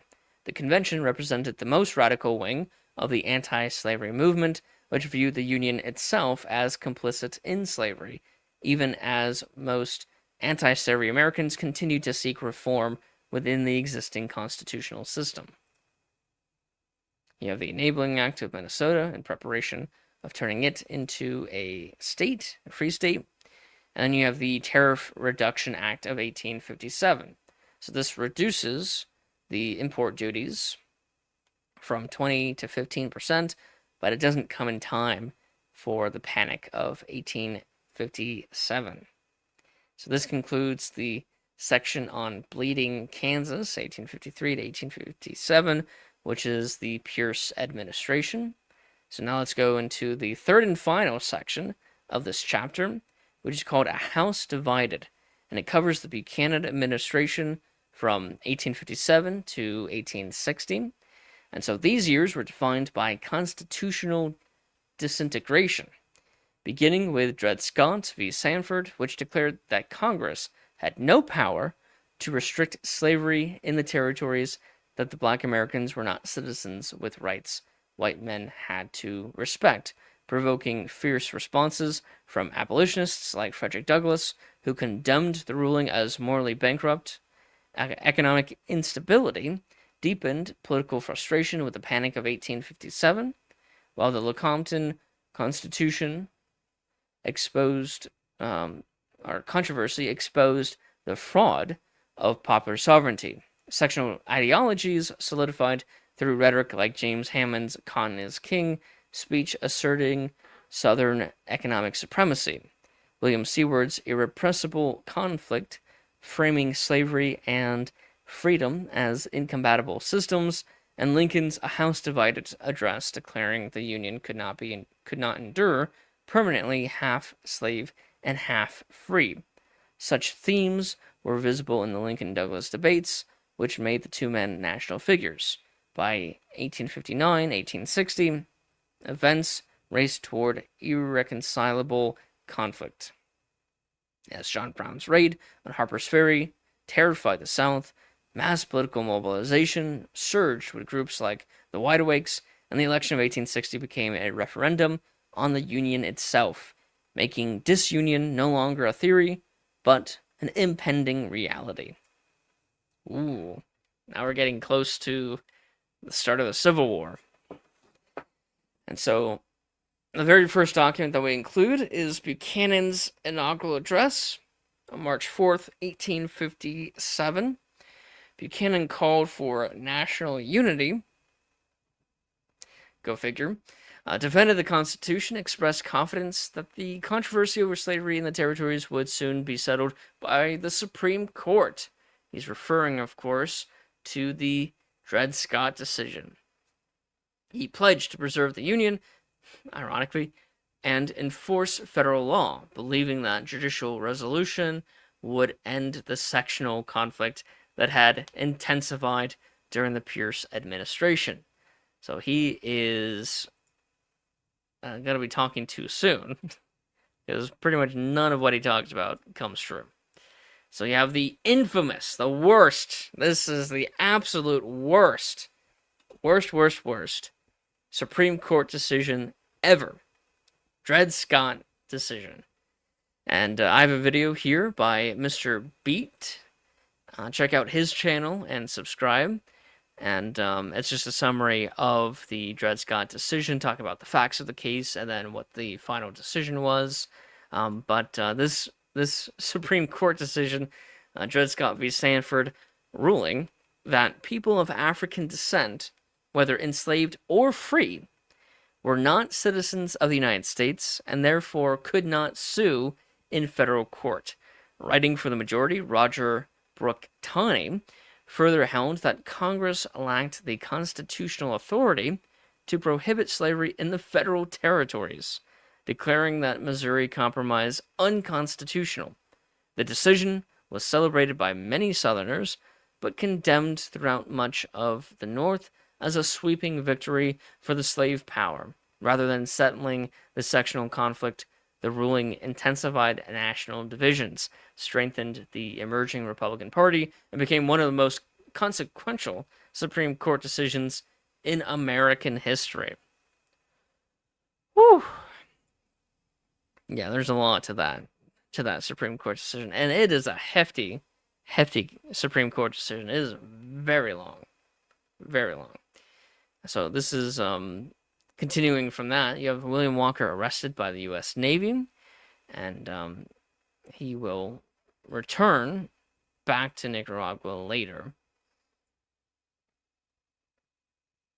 You have a speech on the Dred Scott decision by Frederick Douglass. So this is one of the early responses by abolitionists of the Dred Scott decision. Frederick Douglass delivered a speech condemning Supreme Court's decision in Dred Scott v. Sanford, rejecting Chief Justice Roger Brooke Taney's ruling that black Americans could not be citizens. Douglass argued that the decision was neither morally nor politically final and predicted that public opinion would ultimately overturn it. Douglass urged abolitionists to continue the struggle against slavery, insisting that the Constitution could be interpreted as a document of liberty rather than slavery. His speech became one of the most influential anti-slavery responses to the Dred Scott decision and reinforced his faith that justice would prevail despite the court's ruling. Now you have Lincoln's response to the Dred Scott decision. So Abraham Lincoln delivered his speech in Springfield, Illinois, condemning the Supreme Court's decision in Dred Scott v. Sanford.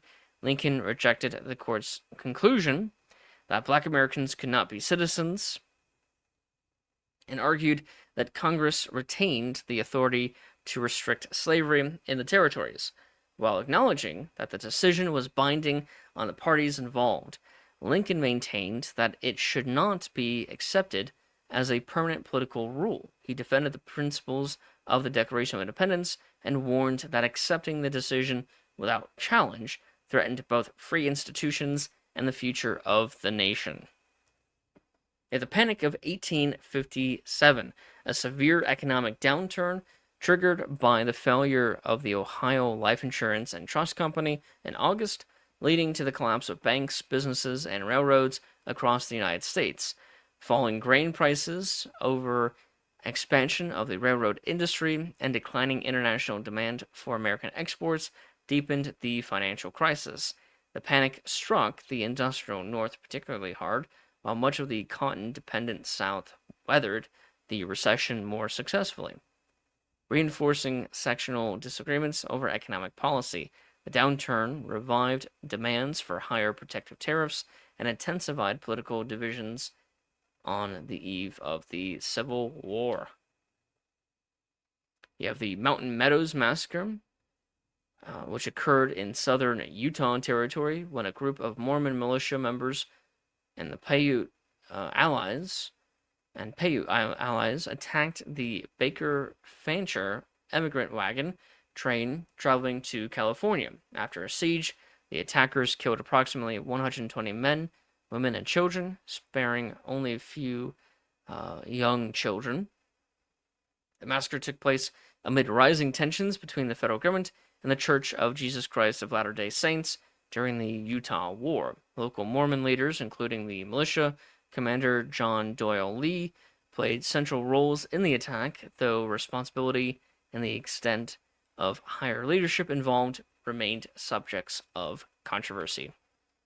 You have the sinking of the SS Central America, where $2 million worth of gold sinks off the coast of South Carolina, exacerbating the Panic of 1857. The wreck was found in 1988, and much of the gold has been recovered, which is pretty cool. I mean, it wasn't cool for these guys, but it was cool that we got the gold back. You have the Kansas Constitution. This is the Wyandotte, the anti-slavery constitution. And so delegates at the Wyandotte Constitution Convention drafted a new constitution for the Kansas Territory, replacing the earlier pro-slavery Lecompton Constitution. Oof. Say constitution how many times? Let's see. Meeting in Wyandotte, present-day Kansas City, Kansas, Free State delegates created a constitution that prohibited slavery, protected many civil rights, and established a government aligned with the anti-slavery settlers who gained political control in the territory. The Oregon Constitution, which isn't as important as the Kansas one, since this is deep in the Free State territory. Buchanan's 1857 State of the Union address, where he talks about the Panic of 1857, the ongoing violence in Kansas, and the tensions over slavery. He will defend the principles of popular sovereignty and will promote the Lecompton Constitution for Kansas. He would also defend the Supreme Court's decision in Dred Scott. You have a referendum of the Lecompton Constitution. Kansas Territory held a referendum on the Lecompton Constitution, a pro-slavery constitution drafted by a convention dominated by pro-slavery delegates. The vote allowed settlers to choose between accepting the Constitution with slavery or rejecting slavery while keeping the Constitution's protections for slaveholders. But Free State settlers boycotted the election, arguing that it was illegitimate. The referendum resulted in overwhelming approval of slavery, with 6,226 votes in favor and 569 votes against, though the outcome was widely criticized as fraudulent because thousands of Free State settlers did not participate. The controversy over the Lecompton Constitution deepened divisions within the Democratic Party and led to a major confrontation between President Buchanan and Senator Stephen Douglas over popular sovereignty. This is the act authorizing Treasury notes to alleviate the panic. So this is one of the first times that the federal government got involved, interfering, or maybe not interfering, but trying to alleviate the financial crisis with a additional liquidity into the economy, what would later be developed as the idea of quantitative easing. It's very different today, but this is the first time that the federal government actually did something to alleviate a recession. Buchanan's message submitting the Lecompton Constitution. So Buchanan, he supports the Lecompton Constitution, but Stephen Douglas does not support it because it wasn't decided by the people, because most of the people boycotted the election. You have the Keat-Grow Brawl in the House. An infamous floor brawl erupts as members of the U.S. House of Representatives debate the Lecompton Constitution. The fight erupted between South Carolina fire eater Lawrence Kent and Republican abolitionist Galusha Grow, these are pretty interesting names, of Pennsylvania. As members from each side joined the fray, Wisconsin Representative John F. Potter, the Western Hercules, snatched the toupee from atop Mississippi Representative William Barksdale's head, and the House erupted in laughter at the absurdity. "Hooray, boys, I've got his scalp," shouted Potter. So, this a fight breaks out in the House of Representatives at the Capitol. Cotton is King by James Hammond.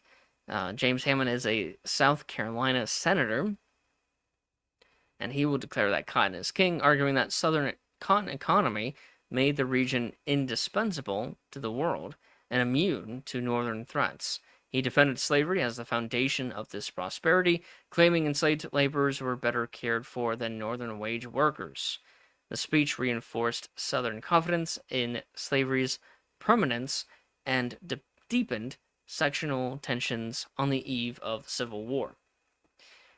The Senate will approve of the Lecompton Constitution. The U.S. Senate approved a bill admitting Kansas Territory to the Union under the pro-slavery Lecompton Constitution.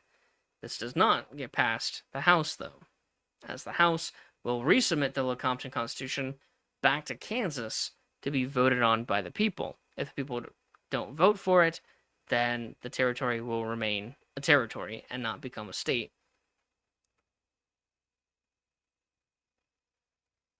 Excuse me. You have the proclamation against the Mormon militia. This is during the Utah War.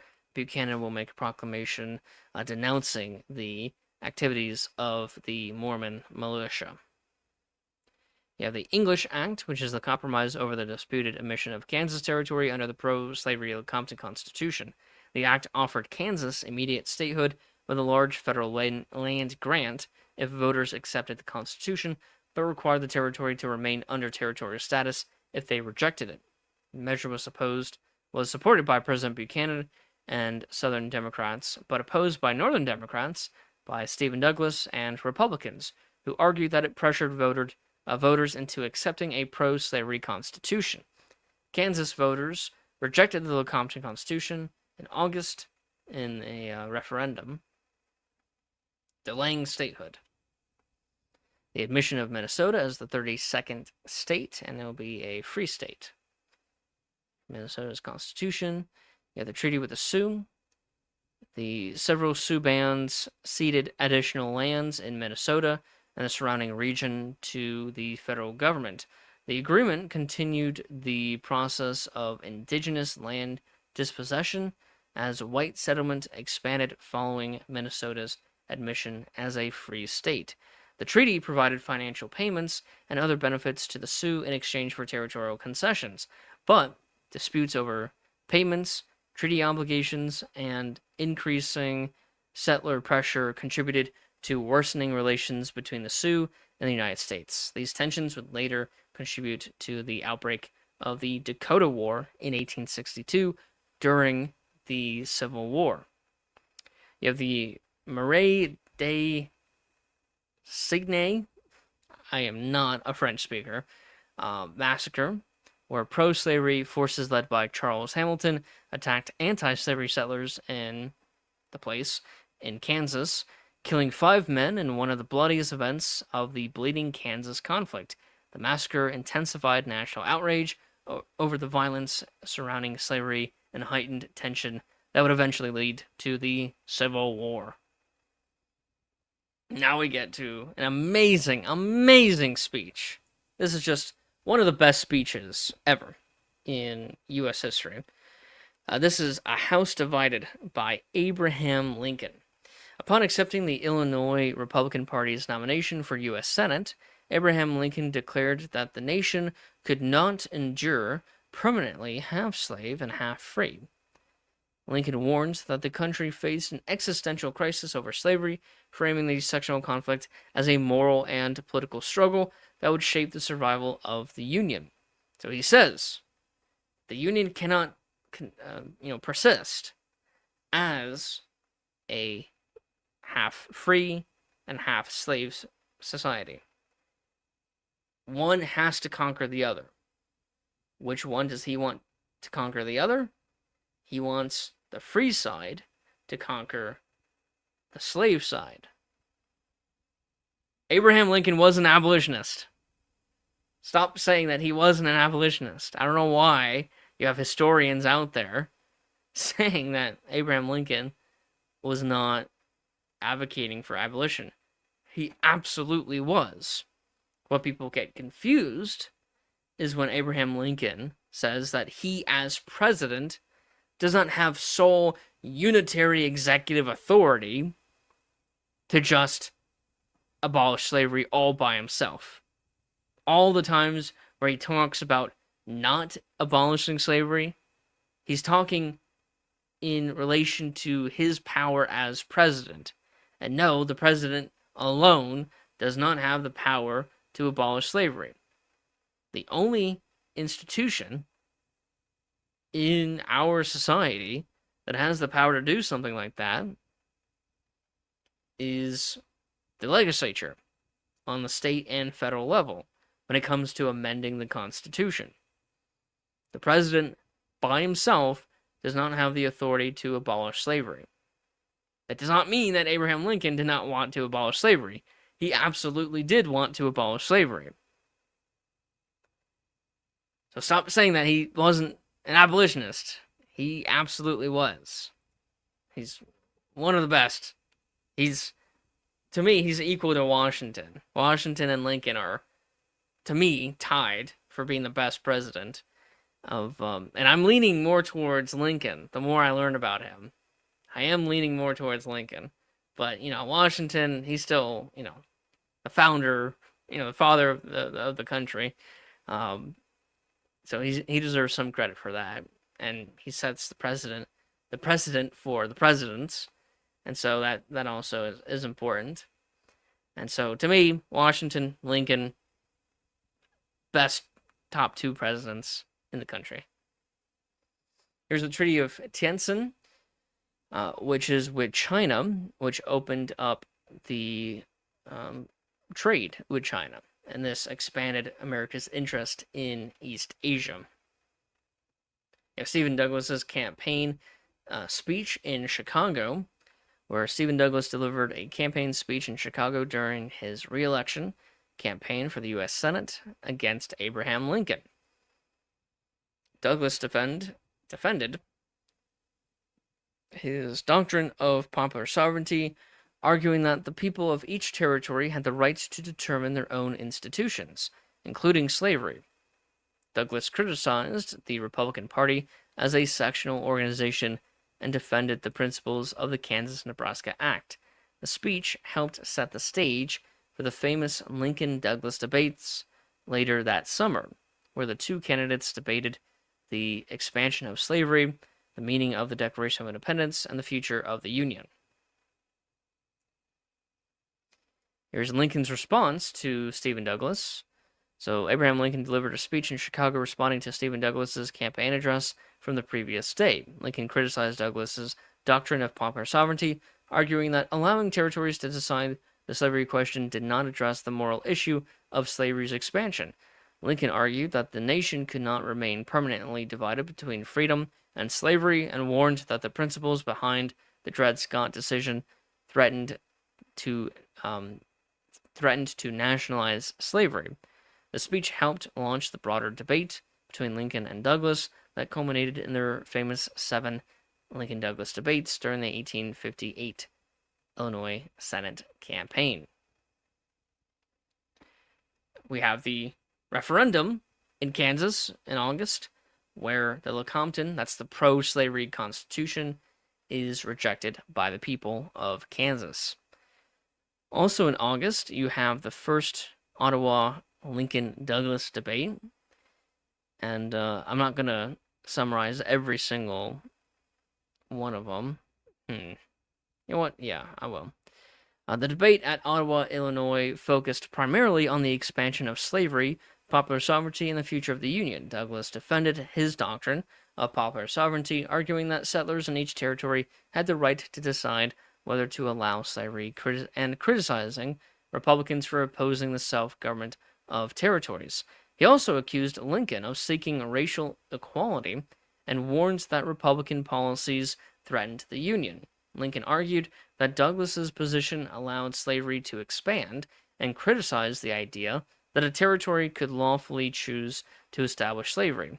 He emphasized that the nation could not remain permanently divided between slavery and freedom, and challenged Douglas to explain whether the people of a territory could exclude slavery before statehood, a question that became known as the Freeport Doctrine in a later debate. Literally the next debate, which happened at Freeport, Illinois. And so the second debate, this is the Freeport Lincoln-Douglas debate. Abraham Lincoln and Stephen Douglas held their second debate in Freeport, Illinois. Lincoln questioned Douglas on whether territories could legally exclude slavery, despite the Dred Scott decision, forcing Douglas to defend his position, which the popular sovereignty position is against the Dred Scott decision, because the Dred Scott is saying that all the territories have to accept slavery, while Stephen Douglas believes that the individual territories can choose. That's what popular sovereignty is. And so this position that Stephen Douglas takes will become known as the Freeport Doctrine, and Lincoln criticized Douglas for contradicting the Supreme Court's decision, while Douglas accused Lincoln of opposing popular sovereignty and threatening sectional harmony. The third Jonesboro-Lincoln-Douglas debate. Abraham Lincoln and Stephen Douglas held their third debate in Jonesboro, Illinois. Lincoln argued that slavery's expansion threatened the nation's founding principles, while Douglas defended popular sovereignty and accused Republicans of promoting sectional conflict. Douglas emphasized that each state had the right to determine its own institutions, while Lincoln argued that the nation could not indefinitely accept the spread of slavery. The debate continued the central question of the campaign, whether slavery should be allowed to expand into the Western territories. The fourth Charleston Lincoln-Douglas debate. Lincoln defended his opposition to the expansion of slavery while clarifying that he did not support immediate abolition where slavery already existed. He didn't support it because, as president, or as a senator and later as president, he did not believe he had the power to do all by himself. He would need a constitutional amendment. Douglas defended popular sovereignty, arguing that states and territories should decide the slavery question for themselves. The debate also addressed race, with Douglas accusing Lincoln of supporting racial equality,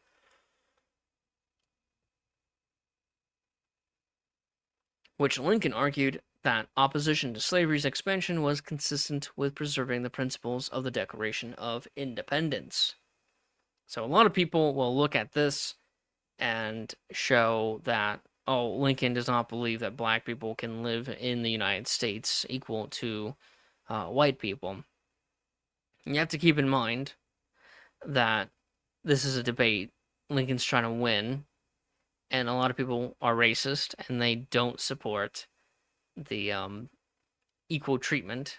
They might be in favor of abolition of slavery, but a lot of them are not in favor of the equal treatment of African Americans.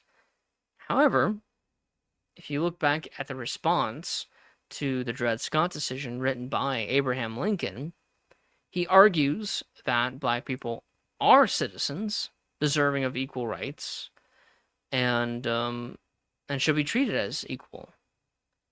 So what Lincoln says in this debate is most likely what he thinks he needs to say to win.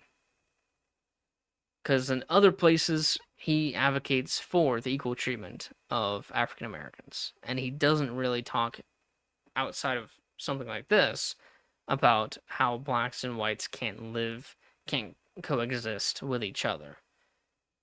If he genuinely believed that, then why would he be against the Dred Scott decision? If he genuinely believed that black people could not be fully incorporated as equal citizens into the United States, then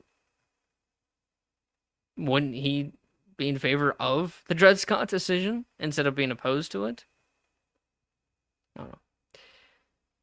The Kansas will ratify the anti-slavery constitution. That's the Wyandotte Constitution, while rejecting the Lecompton Constitution. You have the fifth Galesburg-Lincoln-Douglas debate, where Abraham Lincoln and Stephen Douglas held their fifth debate in Galesburg, Illinois. Lincoln argued that the nation's founders had placed slavery on a path toward eventual restriction and criticized Douglas's doctrine of popular sovereignty as allowing slavery to expand.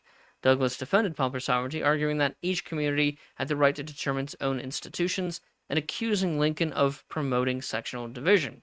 The debate focused on the meaning of the Founding Fathers' views on slavery and whether the federal government should limit its expansion.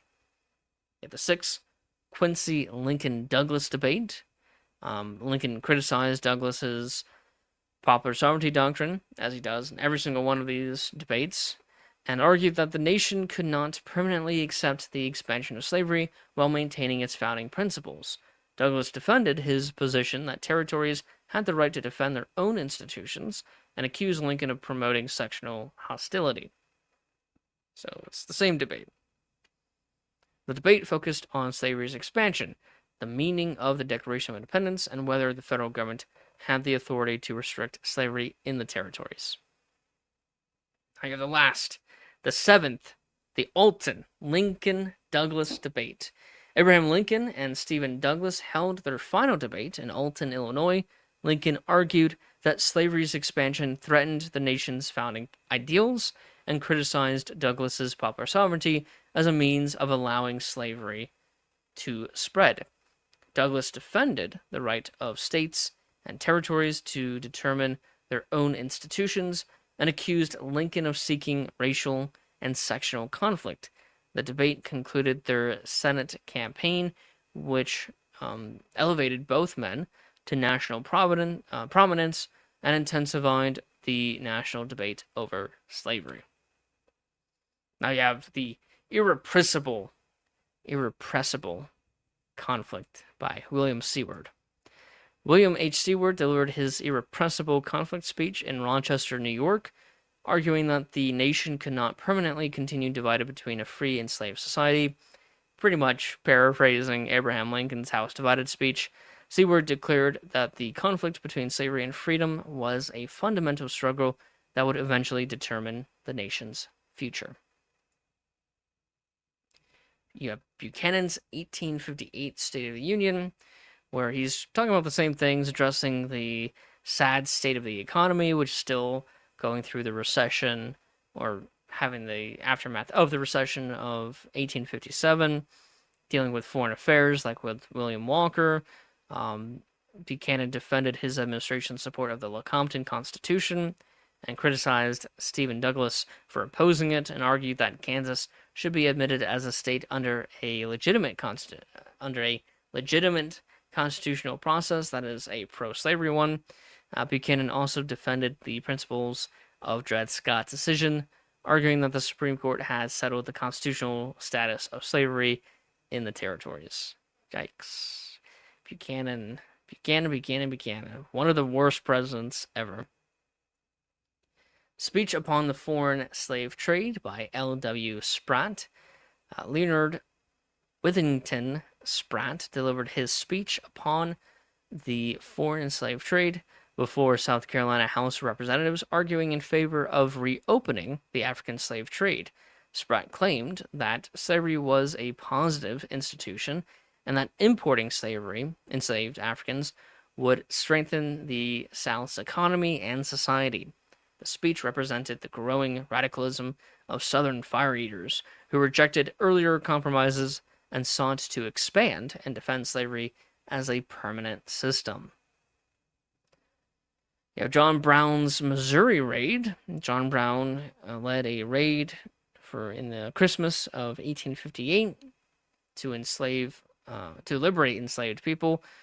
Brown and his followers freed 11 people and killed one, a slave owner named David Cruz, who attempted to resist the attack.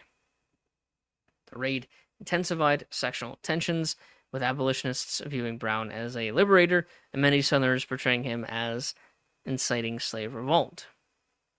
The admission of Oregon as the 33rd state and a free state. The Southern Commercial Convention.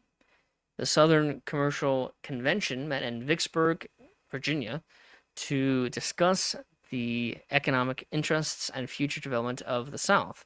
Southern Democrats promoted expanded trade, railroad construction, manufacturing, and commercial independence from the North. The convention also reflected growing Southern sectionalism, with many delegates arguing that the South's economy and political interests were being disadvantaged within the Union. Discussions increasingly connected economic development with the defense of the expansion of slavery, reflecting the rising secessionist sentiment among Southern leaders prior to the Civil War. Oof, we're almost done. We got one more year left. You have the Wyandotte Convention convenes. Delegates convened the Wyandotte Constitutional Convention in Wyandotte, Kansas Territory to draft a new constitution for Kansas after the rejection of the pro-slavery Lecompton Constitution. Dominated by free state delegates, the convention produced an anti-slavery constitution that prohibited slavery and established the framework for state government.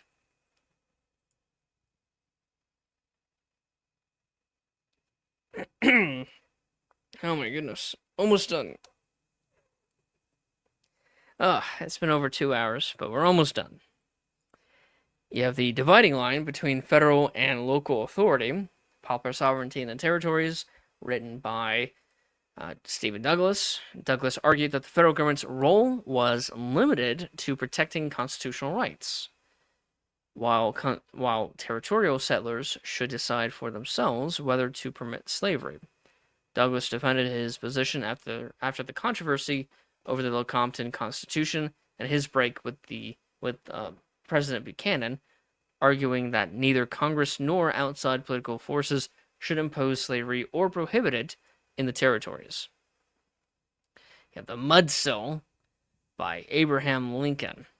So Abraham Lincoln delivered his Mudsill speech at the Wisconsin State Fair in Milwaukee, Wisconsin. Lincoln criticized the pro-slavery argument made by James Hammond. That's supposed to be Hammond. That's a typo. My fault. That every society required a permanent class of laborers, rejecting the idea that free laborers were destined to remain a lower social class. Lincoln argued that the free labor system allowed workers to improve their condition through education, skill, and economic opportunity, unlike slavery, which permanently tied laborers to servitude. The speech contrasted Northern ideals of upward mobility with the Southern defense of a fixed social hierarchy based on slavery and race. You have the Kansas Constitution, the Wyandotte, where voters finally approve of a anti-slavery constitution, and this will be the constitution approved in 1861 when the state is admitted. You have John Brown's raid on Harper's Ferry, which took place in October of 1859. So John Brown led an armed raid on the federal arsenal at Harper's Ferry with a small group of abolitionists. Brown intended to seize weapons, arm enslaved people, and create a base for a wider rebellion against slavery. The raid failed after U.S. Marines, commanded by Robert E. Lee and led by J.E.B. Stuart, for future Confederate generals, Stuart captured Brown. John Brown's last speech prior to his death, his execution. He rejected the charges against him as unjust and declared that he acted to free enslaved people, not to commit murder or treason. In his statement, Brown expressed confidence in his cause and argued that the nation could only be cleansed of slavery through sacrifice and justice. His words, ending with the belief that he had acted in accordance with divine law, made him a martyr figure among many Northern abolitionists, while increasing fear and outrage among many Southerners.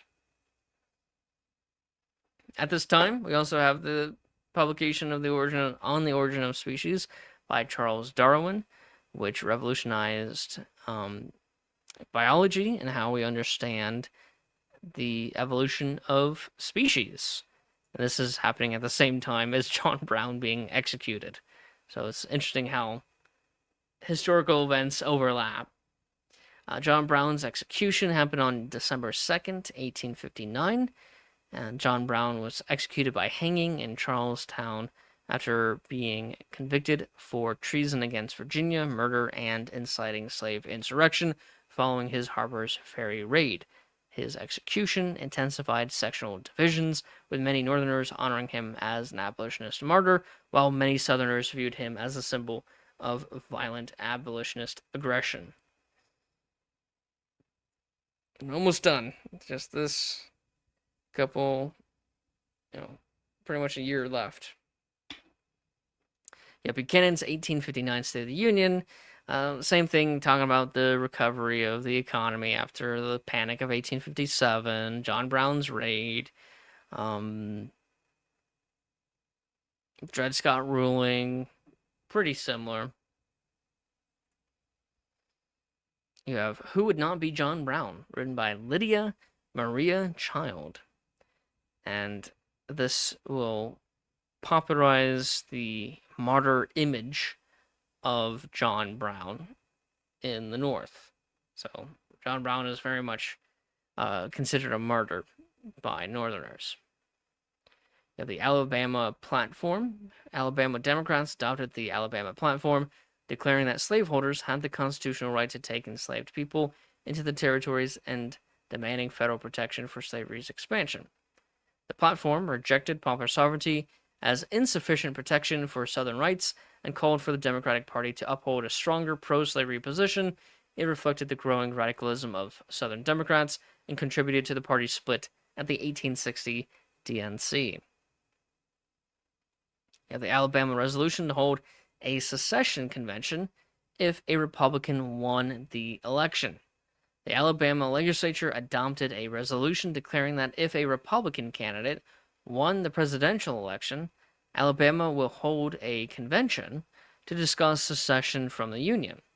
The resolution reflected growing Southern fears that a Republican victory threatened slavery and Southern rights. Southern rights to what? To have white supremacy and slavery, of course. Those are the cornerstone of the Confederacy, after all. You have Lincoln's Cooper Union speech on the Republican platform. And so, in this speech, he defends the Republican Party's platform that slavery should not expand into the territories. Lincoln argued that the Founding Fathers had consistently supported restricting slavery's expansion and rejected claims that Republicans threatened Southern rights. The State of the Country, an address by William Seward to the U.S. Senate, addressing the growing sectional crisis over slavery. Seward argued that the conflict between freedom and slavery was deepening and urged the nation to oppose the expansion of slavery while preserving the Union. Jefferson Davis will reply to Seward by saying that Davis is defending the constitutional rights of slaveholders and argued that slavery was protected by the Constitution and federal law. Davis rejected Republican opposition to slavery's expansion, claiming that restricting slavery in the territories violated Southern equality with the rest of the Union. All poor, poor South. Poor, poor South. They don't have the right to bring their slaves to the territories. What a shame. So Jefferson Davis complaining about C-word, complaining about the Southern Democrats, complaining about not being able to bring their slaves to the territories. You have the Wide Awake organization established, and it was formed in Hartford, Connecticut by 5 young Republican supporters and law clerks who sought to organize voters for the upcoming presidential election. The group developed into a nationwide Republican political organization.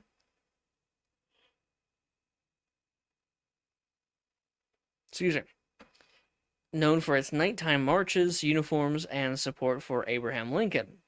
The Wide Awakes promoted Republican candidates, opposed the expansion of slavery, and helped mobilize Northern voters during the 1860 campaign.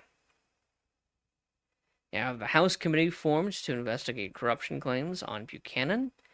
The committee examined claims involving federal contracts, political favoritism, and misuse of executive power. The investigation, led by Republicans and anti-administration Democrats, further damaged Buchanan's reputation and highlighted the political divisions surrounding his presidency.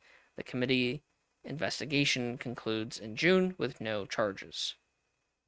You have Lincoln's rail splitter speech. Lincoln delivered a speech in New Haven, Connecticut, emphasizing his background as a laborer and his belief in the free labor system. Lincoln used his reputation as a former rail splitter to argue that ordinary workers could improve their condition through effort, education, and opportunity. The speech contrasted free labor with slavery, rejecting the idea of a permanent laboring class and reinforcing Lincoln's Republican message of economic mobility and opposition to the expansion of slavery into the territories. You have the American Constitution and the Slave by Frederick Douglass. So Frederick Douglass is in Glasgow, Scotland, and he is arguing in this speech and in this speech, which both of these speeches happen on the same day, that the Constitution is a liberty-loving document, that the Declaration of Independence and the Constitution and the founding documents of America are actually pro-freedom and will support an anti-slavery platform and ideology. The DNC will fall apart in April of 1860, where the Democratic Party held its national convention in Charleston, South Carolina, but failed to nominate a presidential candidate due to sectional divisions over slavery in the territories. Southern Democrats demanded a platform protecting slavery's expansion into the territories, while Northern Democrats, led by Stephen Douglas, supported popular sovereignty. After repeated deadlocks, the convention adjourned and later reconvened in Baltimore, where the party split into Northern and Southern factions, nominating Douglas and John Breckinridge, respectively. You have Yancey's speech to the National Democratic Convention. William Yancey delivered a speech at the DNC in Charleston, South Carolina, defending the Southern position on slavery. Yancey argued that the Democratic Party must adopt a platform recognizing the constitutional right of slaveholders to take slavery into the territories and demanding federal protection for slavery's expansion. His speech represented the demands of Southern fire eaters and contributed to the sectional split that divided the Democratic Party. You have the Constitutional Union Party platform and nominates John Bell for president. So the Constitutional Union Party is a moderate border state area party where their main thing is maintaining the Union. Because they know if the Union breaks up, there will be war. And if there's war, most of the fighting is going to be in the border states, which they are the border states, and they don't want that. And so the Constitutional Union Party held its national convention in Baltimore, Maryland, adopting a platform centered around the Constitution of the country, the Union of the States, and the enforcement of the laws. The party avoided taking a direct position on slavery and sought to preserve the Union by appealing to former Whigs, Know-Nothings, and moderate voters. The convention nominated John Bell of Tennessee for president and Edward Everett for vice president. You have the 1860 Republican Party platform, and this party platform adopted, the Republican Party adopted its platform at the National Convention in Chicago, Illinois. The platform opposed the expansion of slavery into the territories, supported free labor, and called for policies such as the Homestead Law.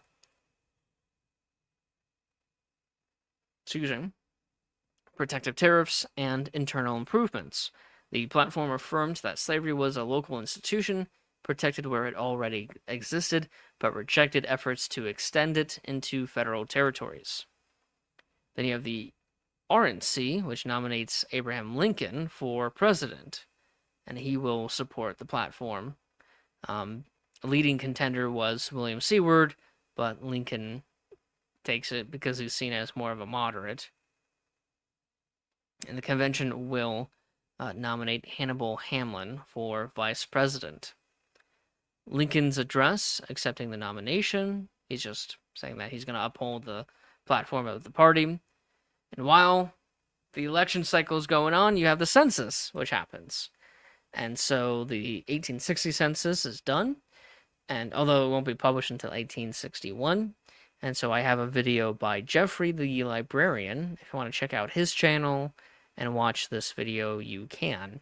And you can watch it either on his channel on YouTube, or you can watch it right here on the timeline itself. You have the Northern Democrats, which nominate Stephen Douglas for president. And so they will also convene in Baltimore, along with the other three parties.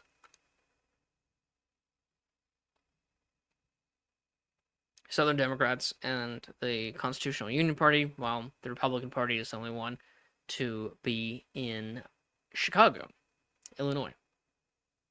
And so they nominate Stephen Douglas for president, and they will adopt a platform supporting proper sovereignty, while the convention initially chose Benjamin Fitzpatrick for vice president. After he declined, the nomination went to Herzl Vespasian Johnson of Georgia. The veto of Homestead Bill. So Buchanan will veto the Homestead Bill, which would have granted 160 acres of western public land to settlers who improved and occupied the land for a specified period. This will be passed under the Lincoln administration. I'll talk about that tomorrow. You have the Southern Democrats. They nominate John Breckinridge for president. And so they're going to have a much more hardline approach when it comes to the issue of slavery, because they're going to be in favor of protecting slavery. So they actually reject proper sovereignty. Southern Democrats do not like proper sovereignty because it gives the people a chance to abolish slavery within the territory or new state. And the Southerners don't want that. Southerners want slavery to expand. And they nominate Joseph Lane for vice president. The wide awake event turns into a brawl in Stones Prairie, Illinois. 7,000 wide awakes meet to hear speakers. Some Democrats show up thinking it was a debate and start heckling the speakers. A brawl breaks out involving hundreds of people. You have the final execution of William Walker, and he's one of the last filibusters, and he's executed by the Honduran military for filibusterism and piracy. And in his defense, he argued that piracy couldn't be committed on land, and that filibusterism wasn't a real word. He was shot. Now you have Yancey's speech on the secession crisis. I love this speech. because it's a very funny speech.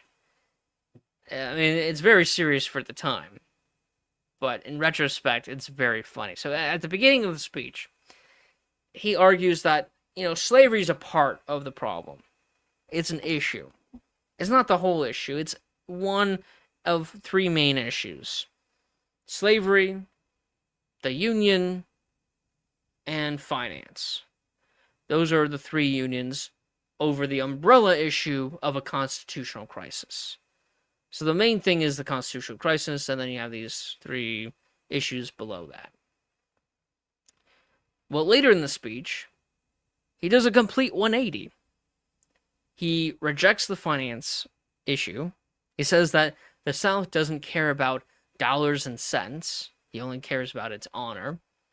So that kind of contradicts the, the whole tariff issue that the South is bringing up. So the Yancey is saying, oh, the South doesn't actually care about money. Money's not the issue. It's about the constitutional crisis. And then later in the speech, he defines what the constitutional crisis is. And he defines it as, and I have it right here, arguing that the federal government had been perverted from its original compact into an instrument of northern domination hostile to southern honor. He contends that the Constitution, properly understood, is, and I quote, is based upon a recognition of Negroes as an inferior race, that is based upon the recognition of property in slaves, that is based upon its recognition as a state institution, based upon its recognition as property, which requires that property to be delivered up by hostile states into which it may become fugitive. So the North is not recognizing these things. It's not recognizing white supremacy. It's not recognizing slavery as proper property. And it's not recognizing the return of fugitive slaves. So William Yancey, a Southerner, a fire eater, a leader of the Confederacy, once secession happens, is saying that the constitutional crisis that everyone's talking about is based on white supremacy and slavery. And those two things just so happen to be what Stephen Douglas will say, Alexander Stephens, not Stephen Douglas. Alexander Stephens will say that the cornerstone of the Confederacy is white supremacy, slavery. Those two things are the cornerstone of the supremacy. So it's not just Alexander Stephens making that argument, it's other fire eaters who will become leaders in the Confederacy when secession happens, like William Yancey. So I highly encourage you guys to read this document. And for all the primary sources that we have on the timeline, you can click on the Read Document button, and at the end of each description, and it will take you to the full page with the text, the full text of the primary source. So I like to see if I can find an image of the document. So the text is published in newspapers at the time. This is the Richmond Enquirer, September 25th, 1860. And then you can download the actual newspaper PDF. And then you have the short little annotation that I wrote, an image of the author, and then a transcription of where I found the primary source, or a citation of where I found the primary source. So this is what a document page will look like, where you have the full text and then little side information. Try to find an image for each of the documents and whatnot. So that's what you see when you click on the Read Document button. Yeah, the Wide Awakes, they will march in the North. Tens of thousands of members of the Wide Awakes, a youth-led, uniformed Republican marching organization paraded by torchlight in cities including New York, Chicago, Hartford, and Annapolis to rally support for Abraham Lincoln's presidential campaign. The Wide Awakes, largely composed of young clerks, artisans, and middle class Northerners, marched to promote union, free labor, and opposition to the expansion of slavery, embodying a new spirit of disciplined mass political organization. Their visibility and enthusiasm helped galvanize Northern voters for Lincoln, but their militarized image also alarmed Southern observers, convincing many in the Deep South that the Republican victory signaled an imminent threat to slavery, thus hastening the secession crisis that followed his election. Yeah, the doom of slavery in the Union. Its safety out of it.